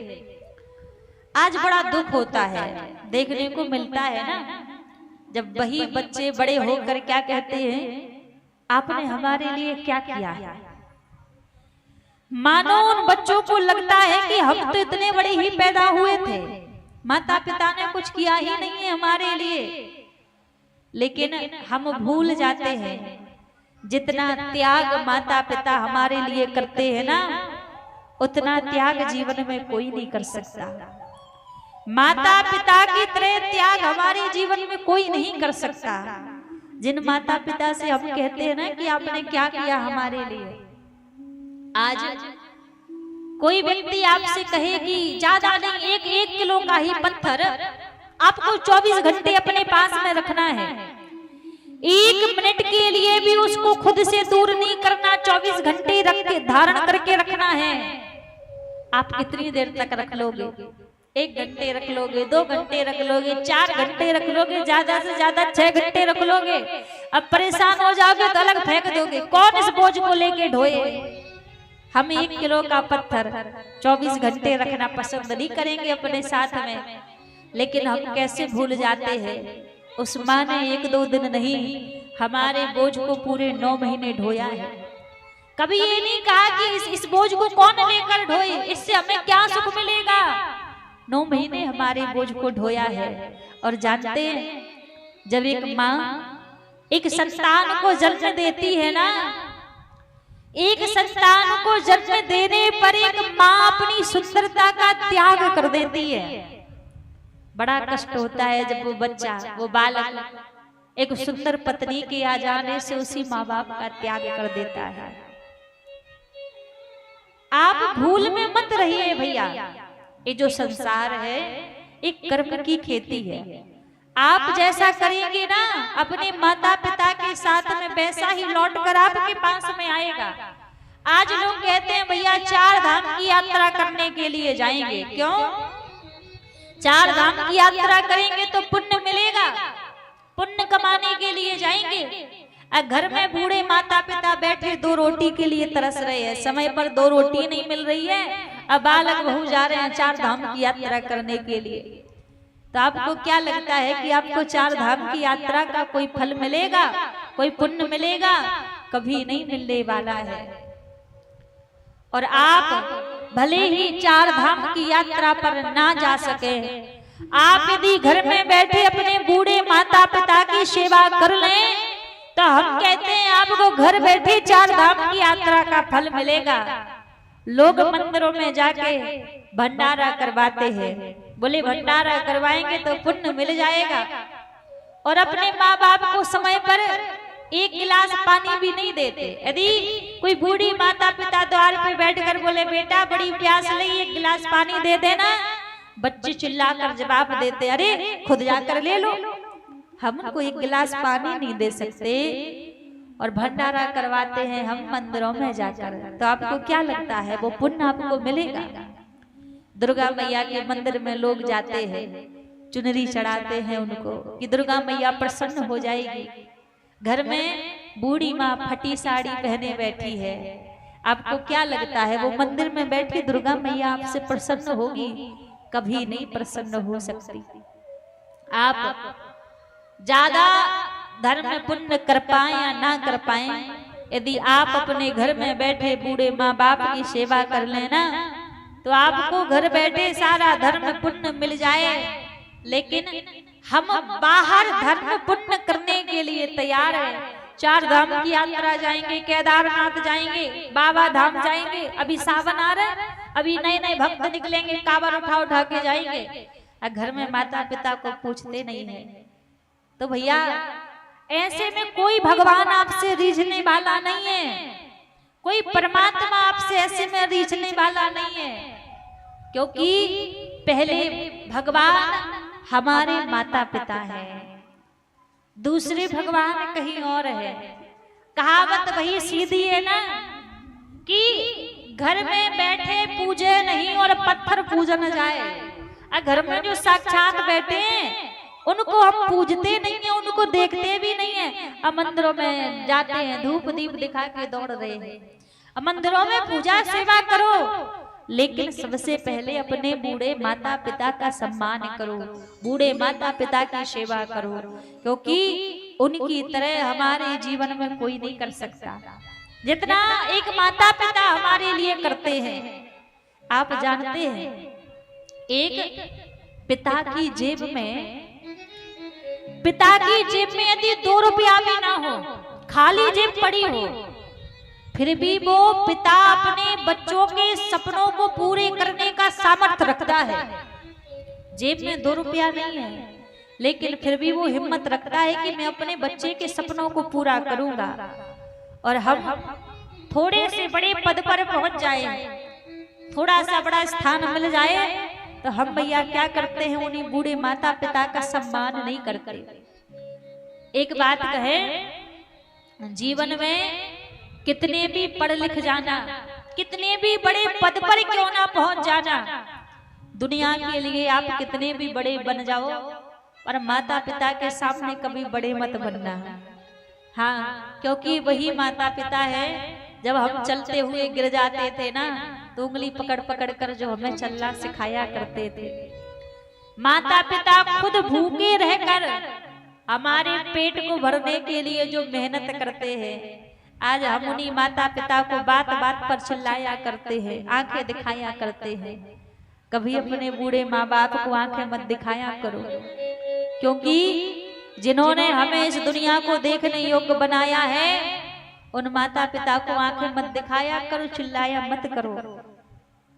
हमारे कारण कभी भी हमारे माता पिता की आंख में आंसू नहीं आना चाहिए।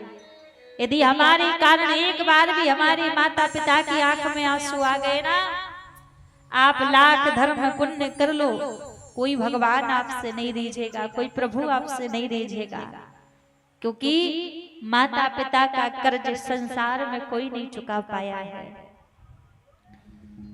घर में एक पिता भी ना हो, घर में केवल बूढ़ी माँ अकेली हो, और छोटे छोटे यदि घर में बच्चे हो, तो कहते हैं 4 घरों में बर्तन मांज कर 4 बच्चों को पाल लेती है एक माँ, पर उन 4 बच्चों पर एक माँ नहीं पाली जाती। जब बुढ़ापा आता है ना, तो वही माँ बाप कहते हैं, उन माँ बाप से वो बच्चे बंटवारे के समय कहने लग जाते हैं कि माँ किसके पास रहेगी, पिता किसके पास रहेगा।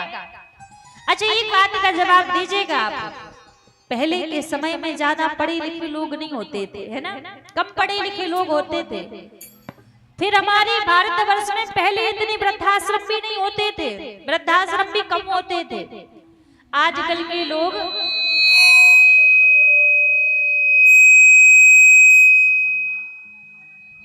राधे राधे कहते हैं, आजकल के लोग भैया इतना पढ़ लिख गए हैं कि अपने बूढ़े माता पिता को घर में नहीं रखना चाहते।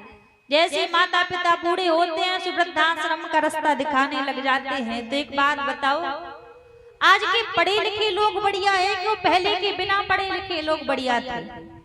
आज से बढ़िया तो वो पहले के बिना पढ़े लिखे लोग थे, जिनको कम से कम बूढ़े माता पिता का सम्मान करना तो आता था, बूढ़े माता पिता की इज्जत करना तो आता था।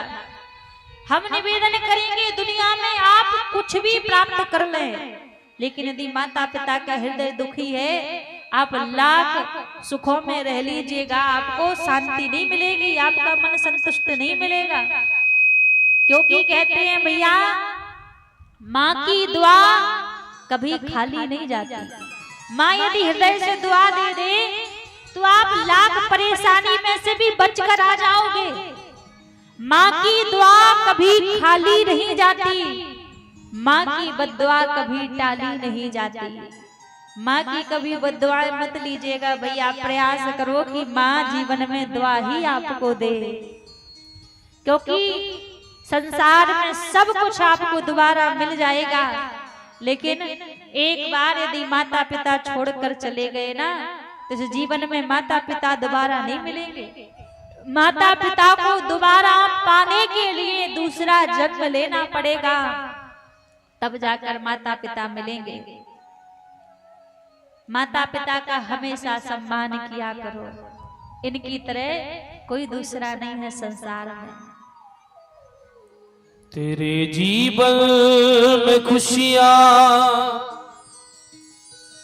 तमाम आएगी, तेरे जीवन में खुशियाँ तमाम आएगी, तू ले जा माँ की दुआएं तेरे काम आएगी। तेरे जीवन में खुशियाँ तमाम आएगी, तेरे जीवन में खुशियाँ तमाम आएगी, ले जा माँ की दुआएं तेरे काम आएगी, ले जा माँ की दुआएं तेरे काम आएगी। तेरे जीवन में खुशियाँ तमाम आएगी, तेरे जीवन में खुशियाँ तमाम आएगी, ले जा माँ की दुआएं तेरे काम आएगी, ले जा माँ की दुआएं तेरे काम आएगी। ओ ले जा माँ की दुआएं तेरे काम आएगी, ले जा माँ की दुआएं तेरे काम आएगी।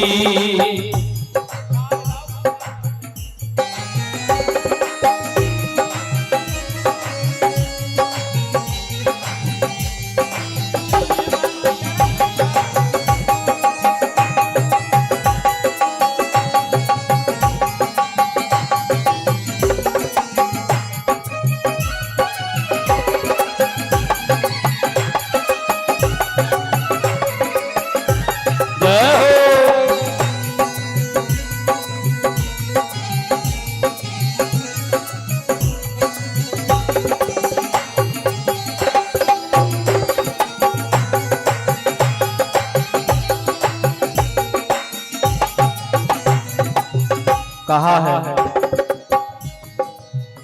9 महीने तन के सांचे में ढालती है माँ, 9 महीने तन के सांचे में ढालती है माँ, 9 महीने तन के सांचे में ढालती है माँ, 9 महीने तन के सांचे में ढालती है माँ, फिर जन्म देती है हमको पालती है माँ, फिर जन्म देती है हमको पालती है माँ, फिर जन्म देती है हमको पालती है माँ। फिर जन्म देती है हमको पालती है माँ। ये उनके लिए है जो ये कहते हैं हमारे माँ बाप ने हमारे लिए क्या किया है।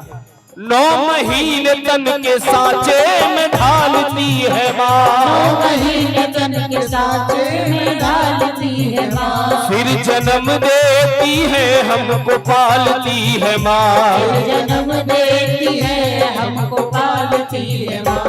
दुख जो है बच्चों को वो पहचान जाएगी, जो है बच्चों को वो पहचान जाएगी, जिस समय कोई न पहचान पाए कि इस बच्चे को दुख क्या है, उसकी तोतली भाषा, उसकी मौनता को जब कोई न पहचान पाए तो एक केवल माँ रहती है, वो समझ पाती है कि मेरे बच्चे को क्या दुख है।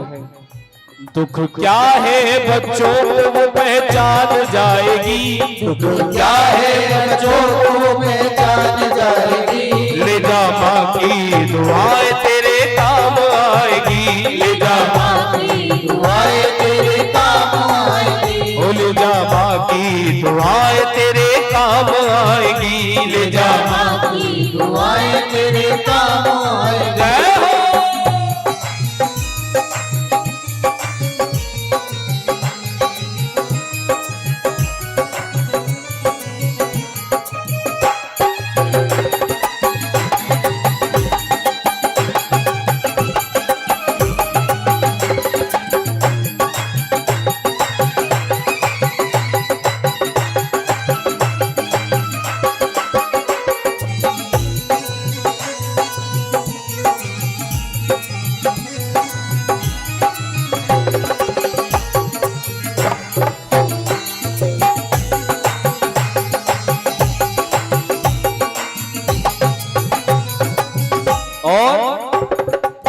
बड़ा सुंदर भाव कहा, बोझ बरसों तलक वो उठाती है माँ, बोझ बरसों तलक वो उठाती है माँ। 9 महीने अपनी कोख में रख करके हर एक पल हर एक क्षण कष्ट सहते हुए भी एक मन में खुशी रहती है, एक मन में आस रहती है।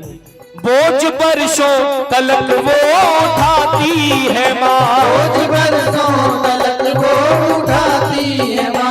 जाग कर कितनी रातें बिताती है माँ, जाग कर कितनी रातें बिताती है माँ। वो जाग कर कितनी रातें बिताती है माँ, जाग कर कितनी रातें बिताती है माँ। तेरी जीवन में बेहतर मुकाम लाएगी, जीवन में बेहतर मुकाम लाएगी। माँ बाप का आशीर्वाद सदैव जीवन में उन्नति प्रदान करता है। तेरे जीवन में बेहतर मुकाम लाएगी, तेरे जीवन में बेहतर मुकाम लाएगी। भूल जा बाकी दुआएं तेरे काम आएगी, भूल जा बाकी दुआएं तेरे काम आएगी। भूल जा बाकी दुआएं तेरे काम आएगी। मेरा बाकी दुआएं तेरे काम आएगी। और क्या किया है? माँ ने पैदा किया तो अपनी पहचान है, माँ ने पैदा किया तो अपनी पहचान है। माँ हमारी तुम्हारी सबकी भगवान है, माँ हमारी तुम्हारे सबकी भगवान है। माँ ने 9 महीने पाल करके इस कोख में फिर जन्म दिया। हर एक पल हर एक क्षण तुम्हें पालते हुए, रातों को जगते हुए इतना बड़ा किया। बड़ा करने के बाद अपने नाम की पहचान दी। ये छोटी बात नहीं है प्यारे। माँ ने पैदा किया तो अपनी पहचान है, माँ ने पैदा किया तो अपनी पहचान है। माँ हमारी तुम्हारी सबकी भगवान है, माँ हमारी तुम्हारी सबकी भगवान है। और सभी ध्यान देंगे, इस माँ को मना ले वो माँ मान जाएगी, माँ को मना ले वो माँ मान जाएगी। जो हमारे घर में माँ बाप विराजमान हैं, बैठे हैं। अगर किसी घर की आपको खुशहाली चेक करनी है, देख लिए कि इस घर में कितनी खुशहाली है, तो ये समझ जाइए जिस घर के माँ बाप घर में बैठकर अगर हंस रहे हैं, मुस्कुरा रहे हैं और अपने जीवन को अत्यंत खुशमय बिता रहे हैं, तो ये मानिए उस घर से सुखमय संसार में जीवन में कोई भी घर नहीं है।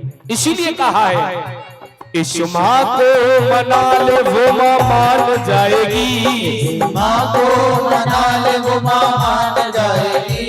इस माँ को मना ले वो माँ मान जाएगी, माँ को मना ले वो माँ मान जाएगी। ले जा माँ की दुआएं तेरे काम आएगी, ले जा माँ की दुआएं तेरे काम आएगी।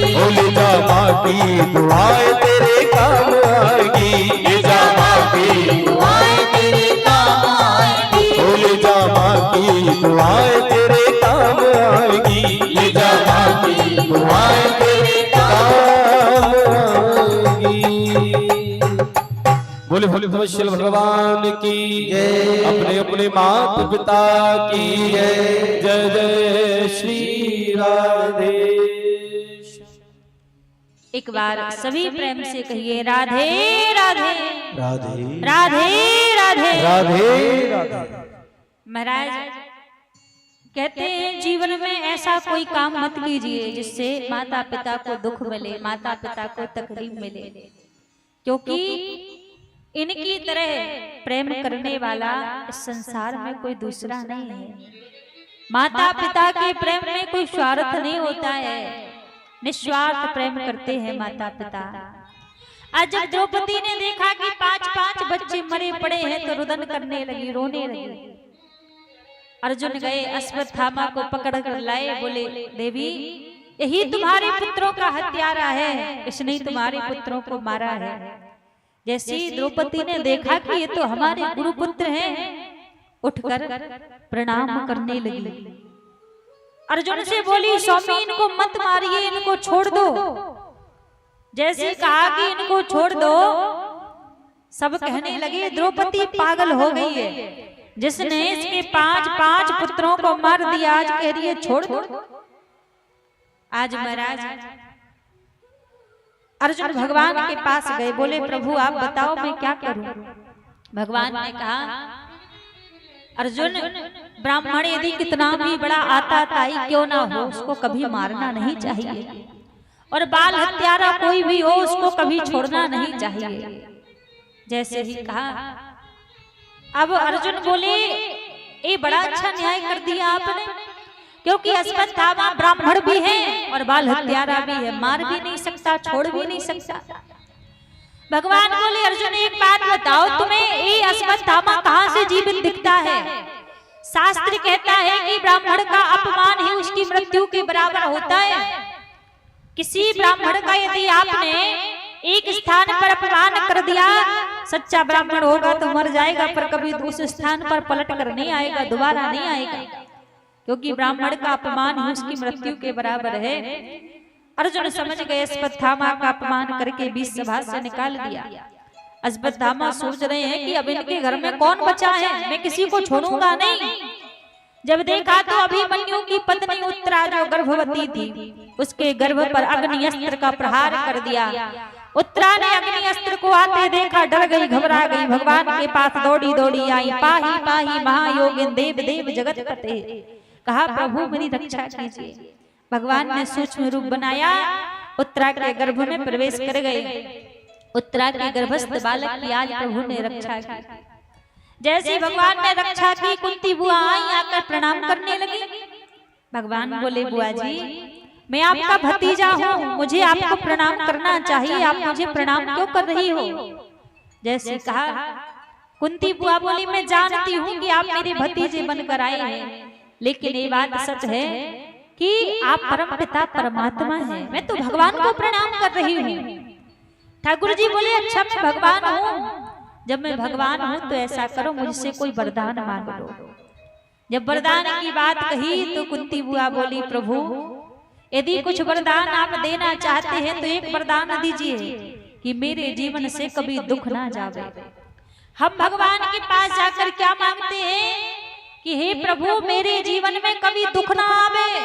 अब कुंती बुआ कह रही है जीवन से कभी दुख ना जावे। दुख क्यों मांगा? क्योंकि जब जीवन में दुख होता है ना तो भगवान की याद आती है, और सुख आता है तो हम भगवान को भूल जाते हैं। सुख के माथे सिल पड़े जो हरि हृदय सो जाए, बलहारी व दुख की जो पल पल नाम रटाए। आज दुख मांगा, भगवान कभी अपने भक्तों को दुख नहीं देते। कुंती बुआ को दुख नहीं दिया प्रभु ने। जो संसार में माया का बंधन था उसको प्रभु ने तोड़ दिया। आज पांडवों को लेकर भगवान कहाँ जा रहे हैं? भीष्म पितामह के पास। भीष्म पितामह 56 दिनों से बाणों की सैया पर लेटे हैं। जैसे देखा भगवान को देखने के लिए नेत्र तरस रहे हैं। आज दूर से देखा कि पांडव आ रहे हैं, भगवान भी संग में चलकर आए। पितामह ने जैसे प्रभु को देखा, प्रभु के दर्शन किए। भगवान बोले, पितामह ये अर्जुन भारतवर्ष के राजा बन चुके हैं, इनको आप कोई उपदेश कीजिए। अब भगवान ने जब पितामह को आज्ञा की कि आप इनको कोई उपदेश दीजिए, तो आज्ञा को कैसे टाल दें पितामह? पितामह बोले, अर्जुन राजा के लिए पहला कर्तव्य होता है कि अपने प्राणों की रक्षा ना करके प्रजा के प्राणों की रक्षा करे। और पितामह बोले, अर्जुन दूसरी बात, तन पवित्र सेवा किए, धन पवित्र कर दान, मन पवित्र हरि भजन सो होत त्रिविध कल्याण। यदि व्यक्ति जीवन में अपना कल्याण चाहता है तो इन 3 चीजों को जीवन में उतार ले, उसका कल्याण हो जाएगा। क्या? पहला, तन पवित्र सेवा किए। जब तक हम अपने तन से संतों की, विप्रों की, भगवान की सेवा नहीं करते तब तक हमारा तन पवित्र नहीं होता। और जब हम संतों की, ब्राह्मणों की, भगवान की सेवा करते हैं तो हमारा तन पवित्र हो जाता है। और कहा धन पवित्र कर दान। जब तक हम अपनी मेहनत की कमाए हुए धन में से 10 धर्म के कार्य में दान नहीं करते, तब तक हमारा धन पवित्र नहीं होता। कहते हैं महाराज, जिस प्रकार तन की पवित्रता आवश्यक है, वैसे ही धन की पवित्रता भी आवश्यक है। यदि आप अपने धन को पवित्र नहीं करोगे ना, तो आपका धन आपके घर से निकलने का मार्ग खुद ही बना लेगा।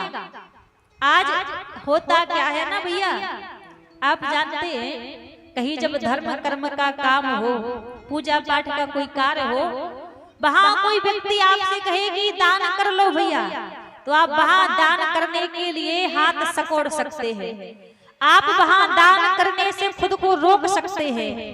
लेकिन एक बात याद रखिएगा, जो व्यक्ति जीवन में दान धर्म नहीं करता ना, जब अस्पताल में डॉक्टर पर्ची बना कर देता है कि इतना बिल जमा करना पड़ेगा तब दवाई होगी, एक बात बताओ, तब क्या हाथ सकोड़ोगे कि ना ना हम नहीं देंगे पैसे, हमें नहीं करानी दवाई? तब तो ना चाह के भी करना पड़ेगा। तो जो अपनी मेहनत से कमाए धन में से धर्म के कार्य में दान नहीं देता ना, पूजा पाठ में उपयोग नहीं करता, तो उसका धन या तो अस्पताल में निकल जाता है या फिर उसका धन मंत्रालय में निकल जाता है। आज बुरा मत मानिएगा, पर बात यही सच है। बात सच क्या है, हम धर्म के कार्य में 100-200 रुपए नहीं चढ़ाना चाहते, दान करना नहीं चाहते, और मंत्रालयों में हजारों रुपए ऐसी पानी की तरह उड़ा देते हैं, जो ना यहाँ लगने हैं ना वहां लगने हैं। वैसे अस्पतालों में जब लाखों रुपए का पर्चा बनाकर डॉक्टर देता है, तो रो रो कर वहां पैसे भरते हैं। इससे बढ़िया हमारा दान, हमारा पैसा ना मंत्रालय में जाए ना अस्पताल में जाए, उससे अच्छा है कि कुछ 10 धर्म के कार्य में दान हो जाए, धर्म में निकल जाए, जिससे कम से कम मंत्रालय में और अस्पताल में से जाने से तो बचोगे। इसीलिए आज भीष्म पितामह कहते हैं, अर्जुन धन पवित्र कर दान। हमने यदि दिन में 100 रुपए कमाए हैं तो उसका 10 हमें धर्म के कार्य में दान देना चाहिए। फिर कहा तन पवित्र सेवा की, धन पवित्र कर दान, मन पवित्र हरि भजन सो होत त्रिविध कल्याण। जब तक मन से भगवान का नाम स्मरण नहीं करते, तब तक हमारा मन पवित्र नहीं होता। कहा इन 3 विधियों से ही व्यक्ति का कल्याण हो जाता है। आज पितामह से भगवान ने उपदेश दिलवाया, अर्जुन को उपदेश दिया। भगवान को देखते देखते पितामह ने अपने प्राण त्याग दिए, और जब पितामह ने प्रभु को देखते देखते प्राण त्यागे, आज यहाँ जिस बालक की भगवान ने गर्भ में रक्षा की थी, उस बालक का जन्म हुआ, उसी का नाम परीक्षित पड़ा। और श्री परीक्षित जी महाराज का राज आया। जब परीक्षित जी का राज आया तो कलियुग राजा परीक्षित की शरण में आया, बोला महाराज मुझे रहने के लिए कुछ स्थान दीजिए। 4 स्थान राजा परीक्षित ने कलियुग को रहने के लिए दिए। धूत पान स्त्री सोना, जहाँ जुआ खेलता है वहाँ कलियुग का वास होता है, जहाँ मंदरा पान होती है वहाँ कलियुग का वास होता है, जहाँ पर परस्त्री गमन होता है वहां पर भी कलियुग का वास होता है, और जहां हिंसा होती है वहां कलियुग का वास होता है। 4 स्थान दिए राजा परीक्षित। राजा परीक्षित से कलियुग बोला कोई एक स्थान और दे दो। राजा परीक्षित के मुख से निकला कि जाओ जाकर सोने में निवास करो। अब कहते हैं सोने में भगवान का भी निवास होता है। जो सोना ईमानदारी से कमाया जाए उसमें भगवान का निवास होता है, और जो सोना छल कपट बेईमानी से कमाया जाए उसमें कलियुग का निवास होता है। आज राजा परीक्षित के मुकुट पर कलियुग बैठ गया, बुद्धि बिगाड़ दी। समीक ऋषि के आश्रम में परीक्षित गए, देखा समीक ऋषि समाधि में बैठे थे, एक मरा हुआ सर्प उठाया, समीक ऋषि के गले में डाल दिया। समीक ऋषि के पुत्र श्रृंगी ऋषि ने जब ये दृश्य देखा तो क्रोध आया। क्रोध में आकर श्राप दे दिया कि जिसने भी मेरे पिता के गले में मरा हुआ सर्प डाला है आज से 7वें दिन तक छप नाम के सर्प के काटने से उसकी मृत्यु हो जाए। जब राजा परीक्षित को पता लगा मुझे 7 दिन में मरने का श्राप मिला है, अपना सारा घर परिवार छोड़कर संतों के पास आ गए। बोले महाराज, मरने वाले व्यक्ति को क्या करना चाहिए? सुखदेव जी से भेंट हुई। सुखदेव जी बोले राजन, मरने वाले व्यक्ति को तो केवल मात्र एक ही कार्य करना चाहिए, श्वास श्वास पर कृष्ण भज, वृथा श्वास जन खोए, ना जाने या श्वास की आवन होए ना होए। मरने वाले व्यक्ति को तो हर एक श्वास पर भगवान का भजन करना चाहिए। राजा परीक्षित सुखदेव जी महाराज के निकट बैठे हैं। सुखदेव जी राजा परीक्षित को भगवान की पावन कथा सुना रहे हैं। यहाँ कई प्रसंग सुखदेव जी महाराज ने राजा परीक्षित को सुनाए। आज हम आप सभी के बीच वामन भगवान की बड़ी सुंदर झांकी आएगी, तो हम वामन अवतार की कथा को श्रवण करेंगे। जब तीनों लोगों में दैत्यों का राज आ गया, तब सारे देवता दर दर भटकने लगे। तो जो देवताओं की माता है माता अदिति ने भगवान नारायण का व्रत किया 12 दिन का, और कहा प्रभु, और कहा कि हे नाथ, आप मेरे पुत्रों की रक्षा कीजिए। जैसे कहा कि मेरे पुत्रों की आप रक्षा कीजिए, क्योंकि तीनों लोगों में राजा बलि का राज आ चुका है। राजा बलि है दैत्यों के राजा। यहाँ पर देखो, दैत्यों की माता है दिति और देवताओं की माता है अदिति, लेकिन दैत्यों की और देवताओं के पिता एक ही है, महाराज कश्यप ऋषि। कश्यप ऋषि ही देवताओं के पिता हैं और कश्यप ऋषि ही दैत्यों के पिता हैं। यहाँ पर जो दैत्यों के गुरु है वो है श्री शुक्राचार्य जी महाराज। आज जब दैत्यों में और देवताओं में युद्ध हुआ, तो जब भी कोई दैत्य मारा जाता तो शुक्राचार्य जी महाराज के पास में मृत संजीवनी बूटी है, तो वो क्या करते, जाकर उसको मृत संजीवनी बूटी पिला लेते, तो वो पुनः जीवित हो जाता। अब जैसे देवताओं ने राजा बलि को मार दिया, वध कर दिया, तो शुक्राचार्य जी महाराज गए और राजा बलि को मृत संजीवनी बूटी पिला दी। जब मृत संजीवनी बूटी पिलाई तो राजा बलि पुनः जीवित हो गए। शुक्राचार्य जी राजा बलि से बोले, देखो राजन, यदि तुम चाहते हो कि त्रिलोकी में तुम्हारा राज्य आए, तो तुम्हें अपने जीवन में 3 चीजों को अपनाना पड़ेगा। 3 चीजों को तुम अपना लोगे तो तीनों लोगों में तुम्हारा राज्य हो जाएगा। राजा बलि बोले, कौन कौन सी 3 चीजें? शुक्राचार्य जी ने कहा, पहली चीज गौ सेवा, गौ माता की सेवा करना प्रारंभ कर दीजिए। दूसरी चीज विप्र सेवा, विप्रों की सेवा करना प्रारंभ कर दीजिए। तीसरी चीज यज्ञ करना प्रारंभ कीजिए। ये 3 चीजें यदि आपके जीवन में आ जाएं, तो त्रिलोकी में आपको कोई परास्त नहीं कर सकता। जैसे ही समझाया तो राजा बलि खूब विप्रों की सेवा करते, गौ माता की सेवा करते, और महाराज खूब यज्ञ और अनुष्ठान करते। यज्ञ और अनुष्ठान के बल से, गौ माता की सेवा के बल से तीनों लोगों में आज राजा बलि का राज्य हो गया। कहते हैं भैया, गौ सेवा हर एक व्यक्ति के जीवन में होनी चाहिए। आज का समय जानते हैं, लोग गौ माता को घर में रखना पसंद नहीं करते। कहते हैं घर में जगह ही नहीं है, कहाँ गौ माता को रखे। कुत्तों को घर में जरूर रख लेते हैं, पर गौ माता को घर में नहीं रखते। हाँ, पहले क्या होता था, घर के द्वार पर गौ माता खड़ी रहती थी। आज के समय में घर के द्वार पर बोर्ड लगा रहेगा, क्या, कुत्तों से सावधान। अच्छा, एक बड़ी विडंबना, बड़ी विचित्र बात है, जो लोग घर के द्वार पर बोर्ड लगाते हैं ना लिख के कि कुत्तों से सावधान, एक बात समझ नहीं आती, उस घर में एक ही कुत्ता रहता है कि सब कुत्ते ही कुत्ते रहते हैं? जो लिखा है कुत्तों से सावधान, भाई उस घर में इंसान भी तो रहते हैं, पर ऐसा लिख देते हैं मानो उस घर में इंसान रहते ही ना हो। बड़ी विडंबना की बात है। कुत्तों का स्थान घर के बाहर होना चाहिए और गौ माता का स्थान घर के अंदर होना चाहिए, लेकिन लोग उल्टा करते हैं। गौ माता सड़कों पर भटक रही है और कुत्तों को घर के अंदर रख लिया।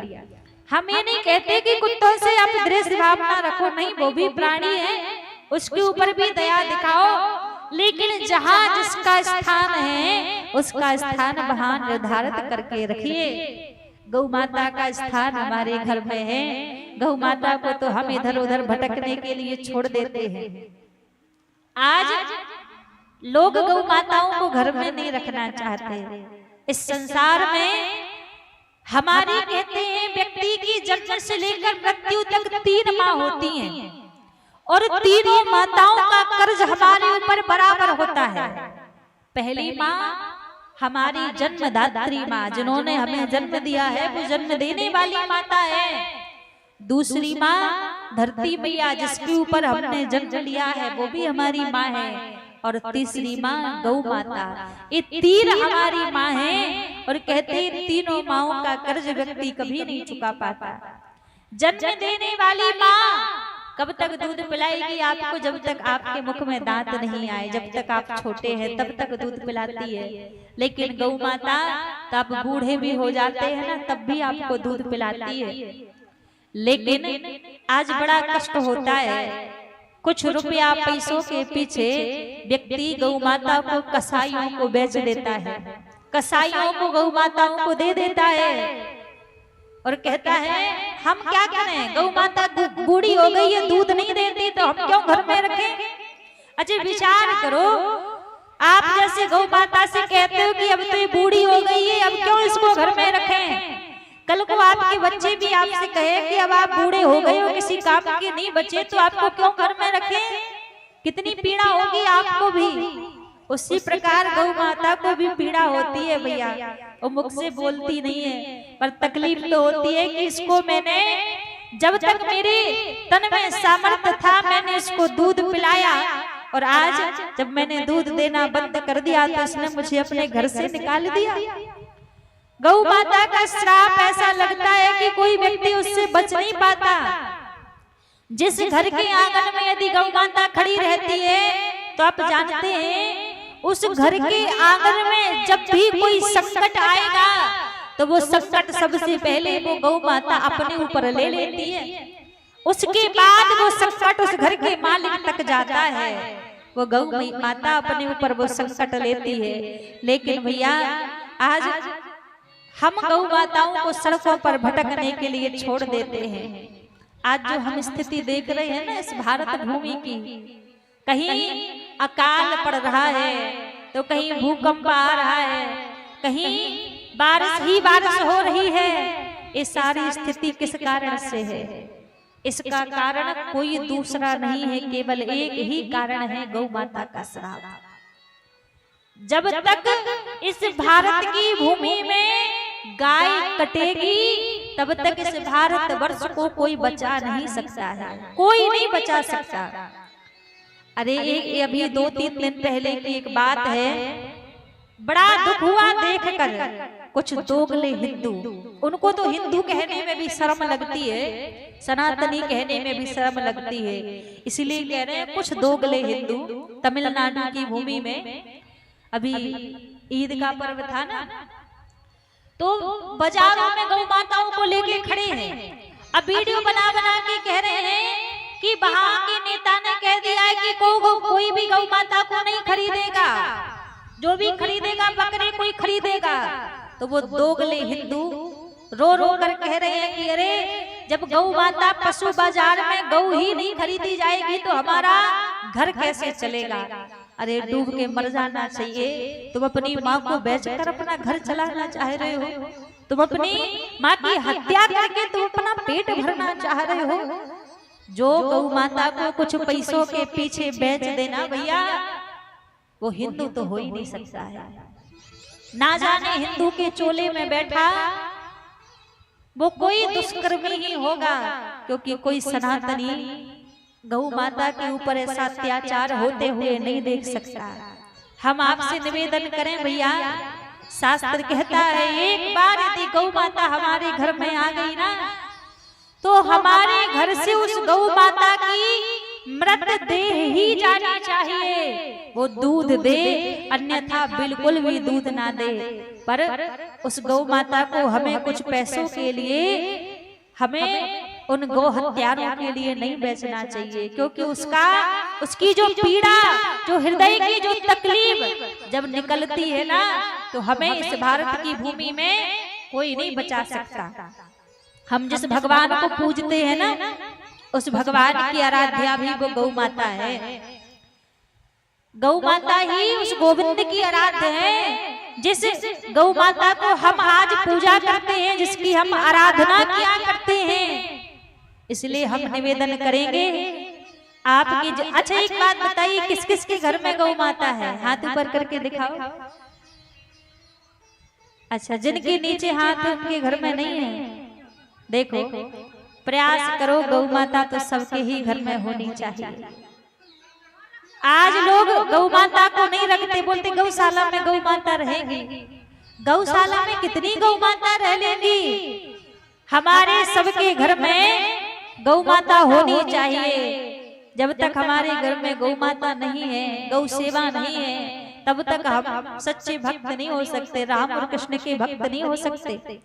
क्योंकि राम ने भी संसार में अवतार लिया था गौ माता की रक्षा के लिए, कृष्ण ने भी यहाँ अवतार लिया है गौ माता की रक्षा के लिए। तो जिसके जीवन में गौ सेवा है, वो अपने जीवन में सब कुछ प्राप्त कर सकता है। आज राजा बलि से भी शुक्राचार्य जी ने कहा कि यदि तुम चाहते हो कि तीनों लोगों में तुम्हारा राज्य रहे, तो गौ माता की सेवा करो, ब्राह्मणों की सेवा करो और यज्ञ अनुष्ठान करो। आज राजा बलि ने यज्ञ अनुष्ठान करना प्रारंभ कर दिया, गौ सेवा करते, विप्रों की सेवा करते। आज अदिति मैया ने भगवान नारायण के लिए व्रत किया और व्रत करके भगवान से कहा कि आप मेरे पुत्रों की रक्षा कीजिए। माता अदिति की व्रत से प्रसन्न होकर भगवान नारायण माता अदिति के गर्भ से बामन का रूप धारण करके अवतार लेते हैं। बामन भगवान का रूप बनाकर अवतार लिया प्रभु ने। और जब आज प्रभु ने अवतार लिया तो यहाँ पर क्या हुआ? देवताओं के गुरु है श्री बृहस्पति जी महाराज। बृहस्पति जी बामन भगवान के पास आए और बोले, प्रभु आप राजा बलि के द्वार पर जाइए, राजा बलि के द्वार पर जाके आप 3 पग में त्रिलोकी को मांग कर लाइए। बामन भगवान ने शाही किया, बटुक बामन का रूप बनाया। एक हाथ में बामन भगवान ने छाता ले रखा है, दूसरे हाथ में कमंडल ले रखा है। छोटा सा प्रभु का रूप है और आज राजा बलि के द्वार पर प्रभु पहुंचे। जब राजा बलि के द्वार पर पहुंचे, राजा बलि ने दूर से देखा कि आज कोई बटुक बामन आया है।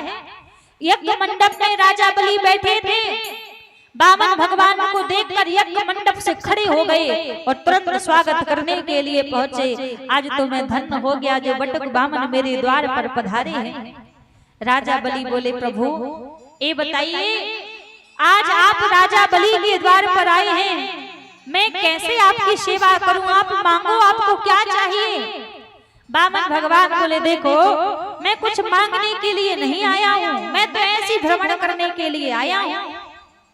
राजा बलि बोले, ऐसा नहीं हो सकता कि आप त्रिलोकी के राजा के द्वार पर आए हो और खाली हाथ चले जाओ, कुछ तो आपको लेना पड़ेगा, कुछ तो मांगो।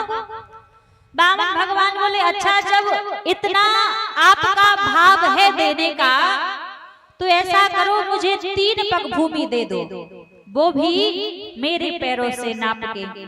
राजा बलि मुस्कुराने लगे, बोले, प्रभु जितने छोटे से आप हैं उतनी छोटी सी आपने वस्तु मांगी।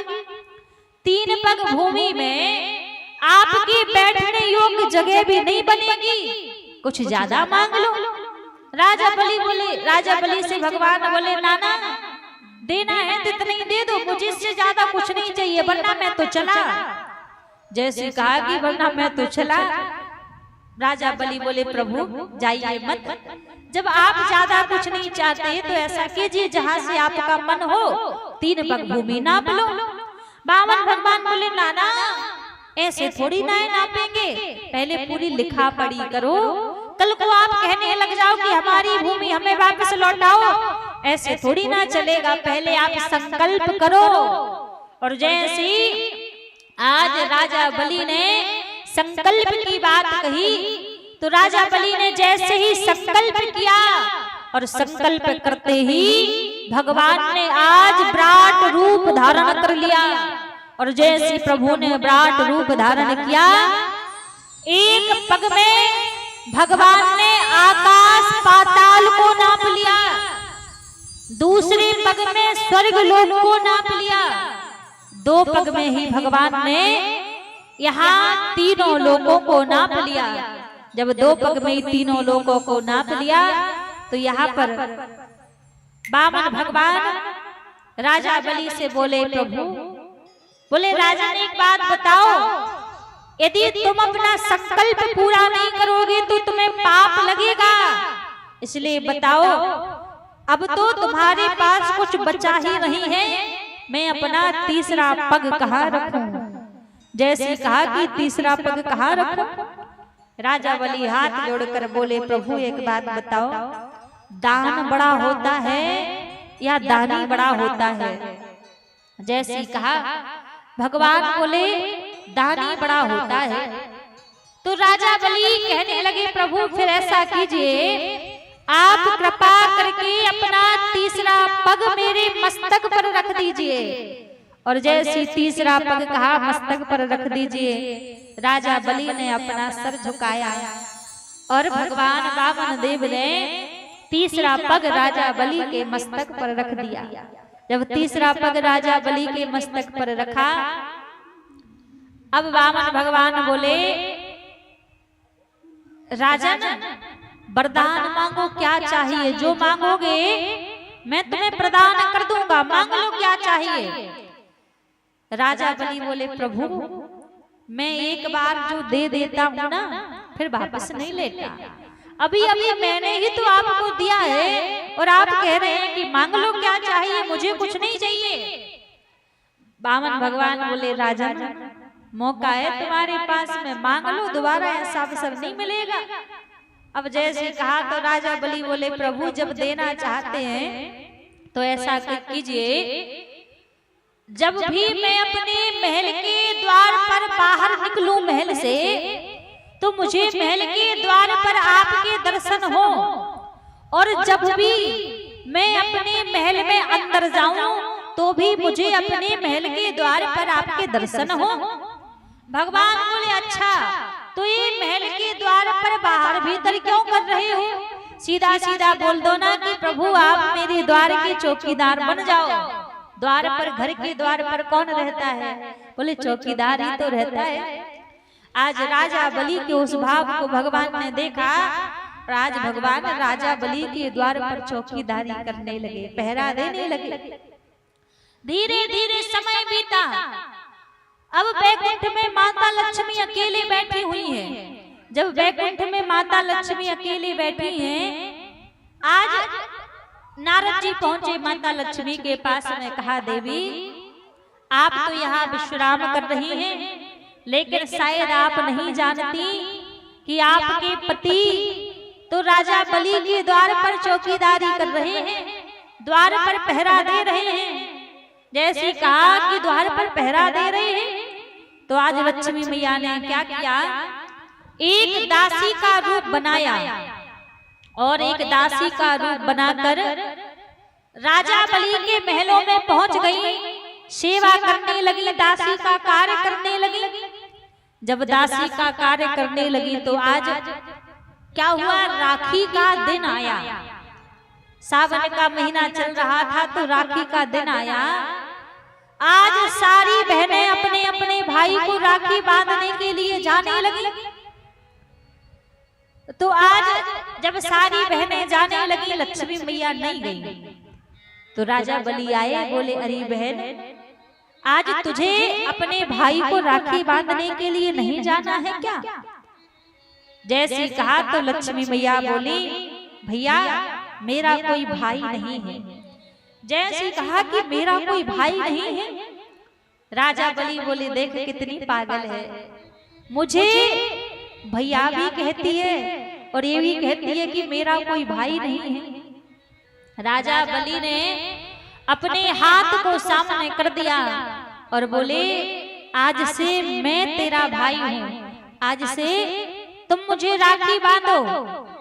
जैसे माता लक्ष्मी ने राजा बलि के हाथ पर राखी बांधी, राखी बांधते ही राजा बलि बोले नेंग मांगो, नेंग में क्या चाहिए। और जैसे ही नेंग की बात कही कि नेंग मांगो, नेंग में क्या चाहिए, राजा बलि के सामने माता लक्ष्मी ने सर झुका लिया कि अब क्या मांगू, कैसे बोल दूं कि चाहिए क्या। सर झुकाकर लक्ष्मी मैया ने द्वार की ओर इशारा कर दिया कि नेंग में आपका द्वारपाल चाहिए। जैसे कहा द्वारपाल चाहिए, राजा बलि के तो नेत्र भर आए, राम रहा ना माया। प्रभु थे सो प्रभु भी जा रहे हैं और लक्ष्मी मैया आई थी सो लक्ष्मी मैया भी जा रही हैं। आज वामन भगवान ने राजा बलि के ऊपर कृपा की।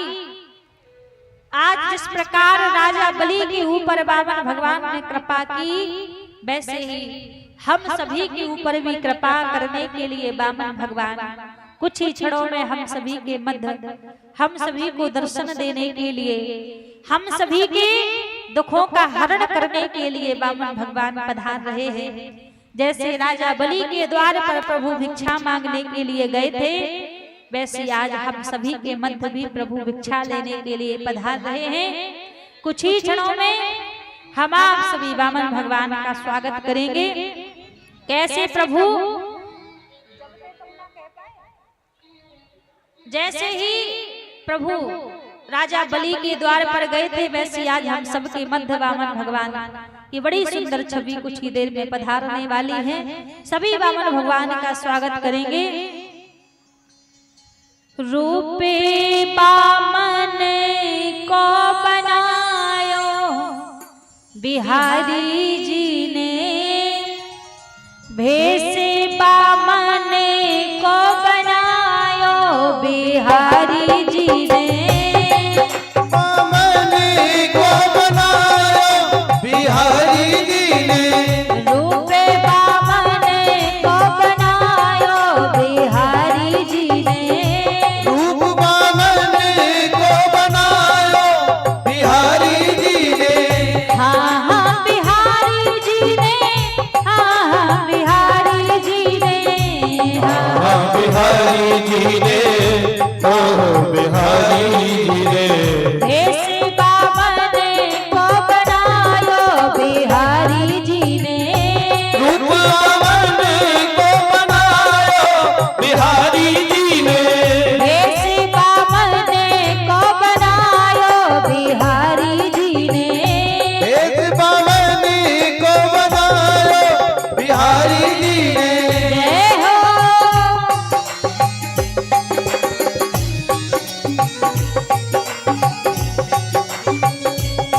वामन भगवान की जय हो।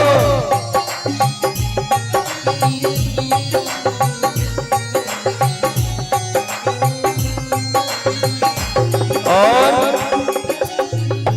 दाऊ दादा वहीं रोक लीजिए, 1 मिनट रोक लो। हाँ, हम सभी के बीच में वामन भगवान का आगमन हो रहा है। एक बार सभी दोनों हाथ उठा करके स्वागत करेंगे, सभी दोनों हाथ उठा करके स्वागत करें। और हम सभी के मध्य वामन भगवान का आगमन हुआ, सभी स्वागत करेंगे दोनों हाथ उठा करके। हे रूप वामन को बनायो बिहारी जी ने, रूप वामन को बनायो बिहारी जी ने, रूप वामन को बनायो बिहारी जी ने, रूप वामन को बनायो बिहारी जी ने। हाँ हाँ बिहारी जी ने, हाँ हाँ बिहारी जी ने, हाँ हाँ बिहारी जी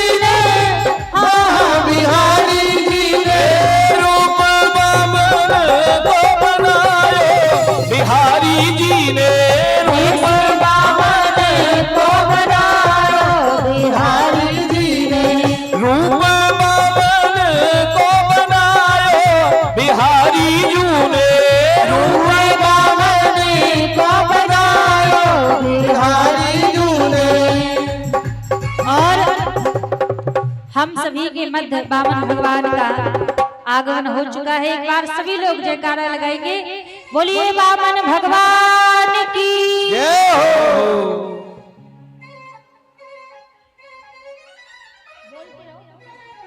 और हम सभी के मध्य प्रभु का आगमन हुआ और पूज्य देवी जी के द्वारा भगवान का प्रथम पूजन। एक बार जोरदार ताली बजाएं, बोली बामन भगवान की जय, भक्तवत्सल भगवान की जय। अब हम निवेदन करेंगे, सबसे पहले हमारे अध्यक्ष जी आएंगे और बामन भगवान का पूजन करेंगे। आज इस प्रकार राजा बलि के द्वार पर बामन भगवान गए थे भिक्षा लेने के लिए, उनके दुखों का हरण करने के लिए। आज वैसे हम सभी के मध्य बामन भगवान आए हैं, तो पहले हम अध्यक्ष जी से निवेदन करेंगे, आप आएंगे बामन भगवान का पूजन करने के लिए। उसके बाद एक एक करके हमारे सभी दादाजी भैया जी लोग जिनका भाव हो बामन भगवान का पूजन करने का, तो आप सभी एक एक करके आएंगे बामन भगवान का पूजन करने के लिए। जिनका भी भाव हो, जो भी दादाजी भैया जी लोग आना चाहें, तो एक एक करके सभी लोग आएंगे बामन भगवान का पूजन करेंगे। आज हमारे अहोभाग्य हैं जो बामन भगवान हम सभी के मध्य पधारे हैं, हम सभी के ऊपर कृपा करने के लिए। एक 2.5 वर्ष का बच्चा है जो कमेटी कार्यालय में है, आर्यन नाम है, आर्यन नाम है। जिनका भी वो बच्चा हो, कृपया आप कमेटी कार्यालय से जाकर उस बच्चे को लेंगे। आर्यन नाम का 2.5 वर्ष का बच्चा है, तो जिनका भी वो बच्चा हो आप उसे कमेटी कार्यालय से अपने पास लें। जिनका भी बच्चा गुम हुआ हो तो वह सभी जाकर, जिनके भी बच्चे हो अपने सभी ध्यान देंगे। एक 2.5 वर्ष का आर्यन नाम का बच्चा है, जिनका भी हो कृपया कमेटी कार्यालय से उसे लेंगे। एक बार सभी प्रेम से बोलो बाके बिहारी लाल की। और अब देखिए, जो भी बामन भगवान का पूजन करना चाहे, जो भी बामन भगवान को भिक्षा देना चाहे, तो एक एक करके सभी लोग अपने स्थान से आकर बामन भगवान का पूजन कर सकते हैं। जो भी माताएं बहनें, जो भी दादाजी भैया जी लोग आना चाहें बामन भगवान का पूजन करने के लिए, तो एक एक करके निसंकोच आप सभी आकर बामन भगवान का पूजन कर सकते हैं। जिनका भी भाव है जल्दी जल्दी सभी लोग आकर बामन भगवान का पूजन करते रहें, जिनको भी पूजन करना है। बोलिए बामन भगवान की।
हरि बामन का रूप बनाए बलि राजा को चलने आए। हे हरि बामन का रूप बनाए बलि राजा को चलने आए।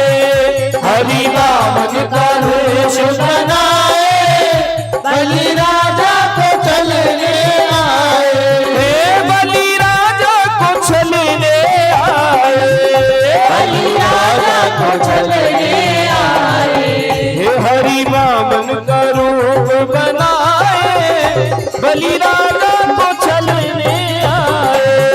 हरि बामन का रूप बनाए बलि राजा को चलने आए। और ये 50 रुपए मनोज कुमार जी भगवान के चरणों में अर्पण किए हैं।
बाकी बिहारी लाल की।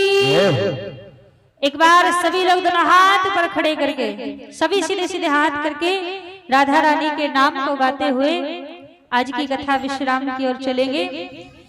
हम हाथ उठा कर कहते हैं हम हो गए राधा रानी के। हम हाथ उठा कर कहते हैं हम हो गए राधा रानी के। हम हाथ उठा कर कहते हैं हम हो गए राधा रानी के। हम हाथ उठा कर कहते हैं हम हो गए राधा रानी के। हम हो गए राधा रानी के। हो गए राधा रानी के। हम हो गए राधा रानी के। हम हो गए राधा रानी के। और ये 50 रुपए खड़गपुर से सुशील प्रसाद यादव जी भगवान के चरणों में अर्पण किए हैं। सुनीता देवी जी ये 105 रुपए भगवान के चरणों में पूजन में अर्पण कर रही है। सुनीता देवी जी 105 रुपए।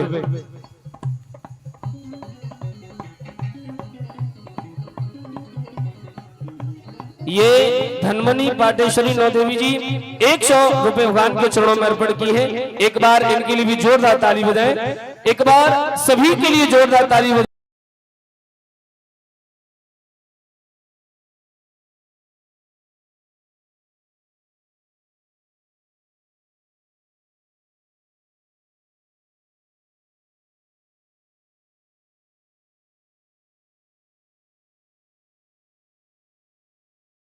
उठा कर कहते हैं हम हो गए राधा रानी के। हम हाथ उठा कर कहते हैं हम हो गए राधा रानी के। हम हाथ उठा कर कहते हैं हम हो गए राधा रानी के। हम हाथ उठा कर कहते हैं हम हो गए राधा रानी के। हम हो गए राधा रानी के। हम हो गए राधा रानी के।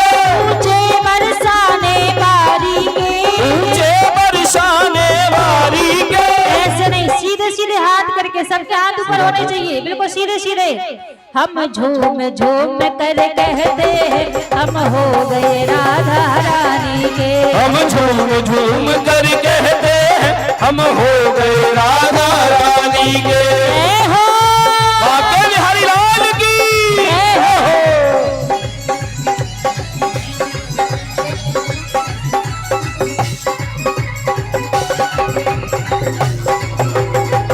जय हो।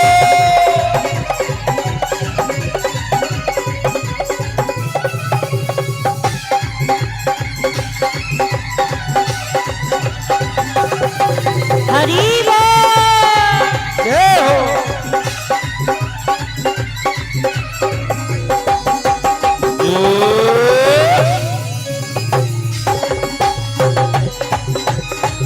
और जो राधा रानी के हो चुके हैं, आज जिन्होंने कहा कि हम राधा रानी के हो गए हैं, राधा रानी का होना इतना आसान नहीं है। आप यदि राधे राधे करने लग जाओगे ना तो कुछ लोग अच्छा भी बोलेंगे आपको, कुछ लोग बुरा भी बोलेंगे।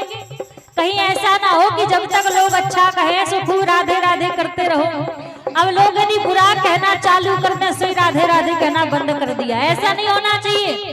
दुनिया वाले कुछ भी कहे उससे हमारी भक्ति में अंतर नहीं आना चाहिए। यदि एक बार राधा रानी के हो गए हो तो कहना क्या है, दोनों हाथ पर खड़े करके सीधे सीधे हाथ करके आप भी कर लो। कोई भला कहे या बुरा कहे, कोई भला कहे या बुरा कहे, कोई भला कहे या बुरा कहे, कोई भला कहे या बुरा कहे, आज कहता हो सो कहता रहे, कहता हो सो कहता रहे, कहता हो सो कहता रहे, कहता हो सो कहता रहे। हम हाथ उठा कर कहते हैं हम हो गए राधा रानी के। हम हाथ उठा कर कहते हैं हम हो गए राधा रानी के। बोले राधा रानी सरकार की जय हो। कौन कौन चाहता है कि राधा रानी की कृपा हमारे जीवन में सदैव बनी रहे? सभी चाहते हैं ना? तो दोनों हाथ उठा के कहिए उनसे, सभी दोनों हाथ उठा के कहें, दोनों हाथ रही सभी कहिए। और किशोरी कुछ ऐसा इंतजाम हो जाए, किशोरी कुछ ऐसा इंतजाम हो जाए, जो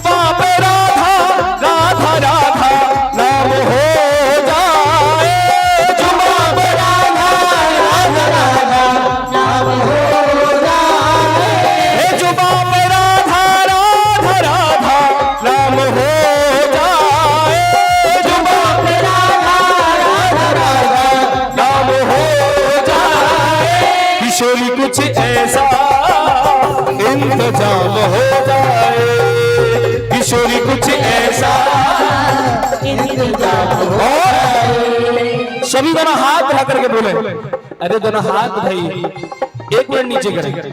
देखिए आप लोग भी कहते हो क्या बार बार हाथ, कलयुग केवल नाम धारा, सुमिर सुमिर भव उतरे पारा। कलयुग में अगर कोई सार है भगवान के नाम के बिना कुछ सार नहीं, और हम भी केवल वही काम कर रहे हैं, केवल और केवल। किस किसने श्री प्रेमानंद महाराज जी का नाम सुना है? दोनों हाथ उठा के बताएं। वृंदावन के पूज्य महाराज श्री प्रेमानंद जी का किस किसने नाम सुना है? सभी ने सुना है ना। तो राधा नाम की शक्ति आप सभी जानते हैं, जिन्होंने प्रेमानंद जी महाराज जी का नाम सुना है। तो दोनों हाथ रख के कहिए, जय राधे जय राधे, राधे श्री राधे, जय राधे जय राधे, राधे श्री राधे। ओ जय राधे श्री राधे, जय राधे श्री राधे, ओ जय राधे श्री राधे, जय राधे श्री राधे, जय राधे जय राधे, राधे श्री राधे, जय राधे जय राधे, राधे श्री राधे। ओ किशोरी कुछ ऐसा इंतजाम हो जाए, किशोरी कुछ ऐसा इंतजाम हो आके हरियाल की ये हो।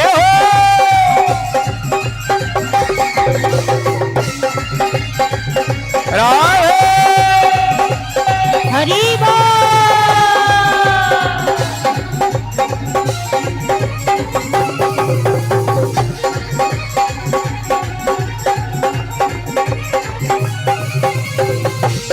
और एक बार प्रेम सुन बांके बिहारी लाल की, थोड़ा सा वॉल्यूम बढ़ाएंगे भैया। एक बार प्रेम सुन बांके बिहारी लाल की। वृंदावन में एक बिहारी वो है और बाकी बिहारी सब हम हैं। एक बार दोनों हाथ उठाएं और सभी कहे, हाँ जी हम बिहारी है जी, हाँ जी हम बिहारी है, एक थोड़े संस्कारी है जी, थोड़े संस्कारी है जी, हाँ जी हम बिहारी है जी, हाँ जी हम बिहारी है जी। ऐसा लग रहा है आप है नहीं। देखिए हमें तो गर्व है और हम कहते भी हैं, जो नहीं है वो हाथ नीचे रखे और जो है वो दोनों हाथ रख के कहिए और मस्ती में झूमते हुए कहिए, दोनों हाथ रख के सभी, हाँ जी हम बिहारी है जी, हाँ जी हम बिहारी है, हाँ जी हम बिहारी है जी, हाँ जी हम बिहारी है, थोड़े संस्कारी है जी, थोड़े संस्कारी है जी। माटी को सोना कर दे, माटी को सोना कर दे, माटी को सोना कर दे, माटी को सोना कर दे, ऐसे कलाकारी है जी।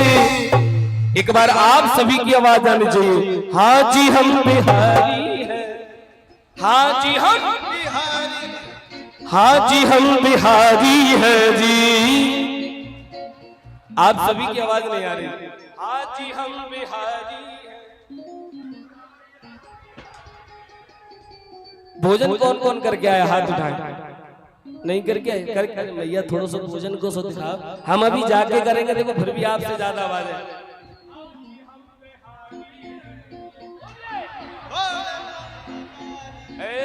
हाँ जी हम बिहारी है, हाँ जी हम, दोनों हाथ लगे, हाँ जी हम बिहारी है वे, हाँ जी हम बिहारी है, माटी को सोना कर दे, माटी को सोना कर दे, माटी को सोना कर दे, माटी को सोना कर दे, ऐसी कलाकारी है जी, हाँ जी हम बिहारी है वे, हाँ जी हम बिहारी है, थोड़े संस्कारी है जी, थोड़े संस्कारी है जी। और इसके बाद आरती की तरफ चलेंगे। दोनों हाथ है सभी, और सभी दोनों हाथ उठाकर तालियों के साथ कहे, जय राधे राधे, जय राधे राधे, जय राधे राधे, जय राधे राधे, जय राधे राधे, जय राधे राधे, जय राधे राधे, जय राधे राधे, जय राधे राधे, जय राधे राधे, जय राधे राधे, जय जय श्री राम।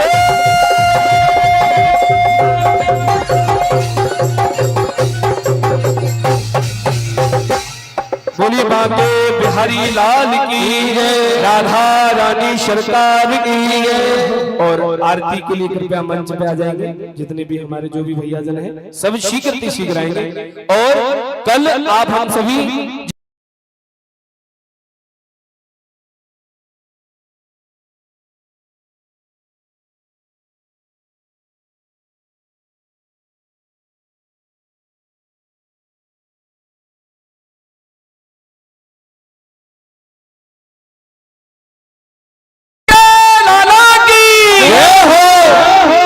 आरती के लिए आ जाएंगे, थोड़ा सा शीघ्र आएंगे आरती के लिए। आइए भैया, हाँ जो भी है शीघ्र आ जाए। कल बड़े ही धूमधाम से आप हम सभी भगवान के प्राकट्य उत्सव को मनाएंगे, क्योंकि कल वृंदावन धाम से हमारे बाल गोपाल पधारेंगे। तो आप सभी को बधाई देने का और मंच से बधाई लेने का भी अवसर मिलेगा। नारायण, एक बार दोबारा जयकार लगाएं, बोले नंद के लाला की। हेलो, अब आरती कार्यक्रम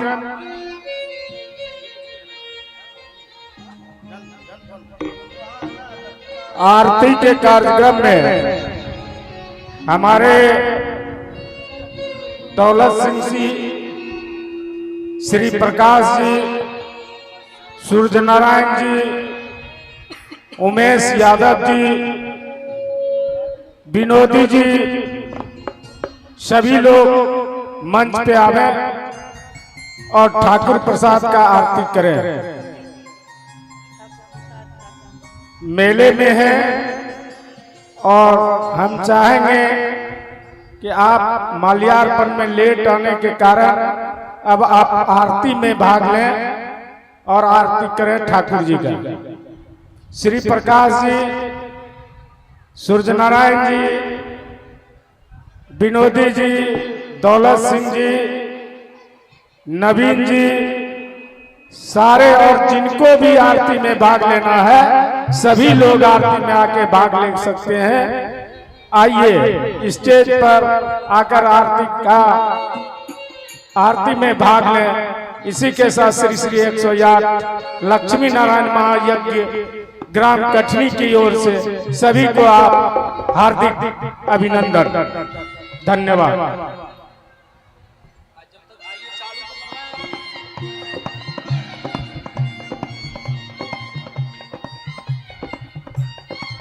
और इसका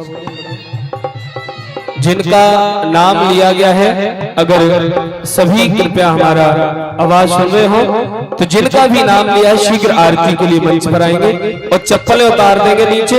हाँ, जिन्हें नाम लिया गया है अगर सुनाई हो तो आप सभी मंच पे आए और आज की विश्राम की आरती करते हुए इसके बाद श्रीधाम वृंदावन से पधारी हुई भगवान की रास लीला का आप हम सभी दर्शन करेंगे, रास लीला आप हम सभी देखेंगे।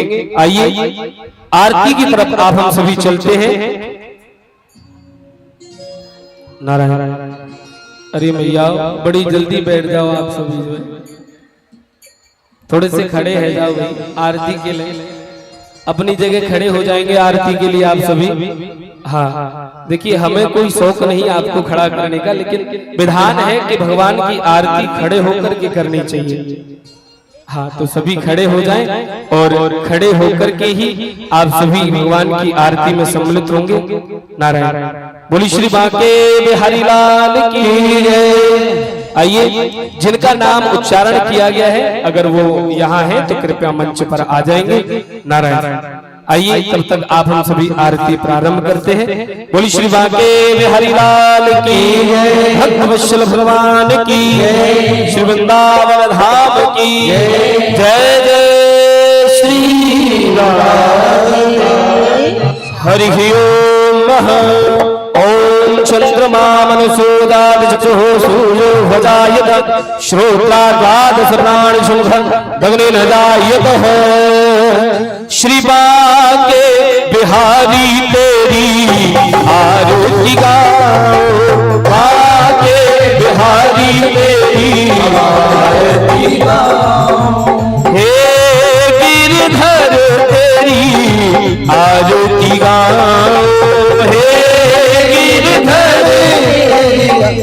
आरती गाऊं। हे मोर मुकुट तेरे शीश पे शोभे, मुकुट तेरे शीश पे सोहे, मोर मुकुट तेरे शीश पे शोभे, मुकुट तेरे शीश पे सोहे, प्यारी बंसी मेरो मन मोहे, प्यारी बंसी मेरो मन मोहे, या बंसी पे बले बले जाऊं, बाले बिहारी तेरी आरती गाऊं। हे चरणों से निकली गंगा प्यारी, से निकली है गंगा प्यारी, जिसने सारी दुनिया तारी, जिसने सारी दुनिया तारी, मैं उन्हें चरणों में शीश नवाऊं, बाले बिहारी तेरी आरती गाऊं। हे संग शोभे वृषभानु दुलारी,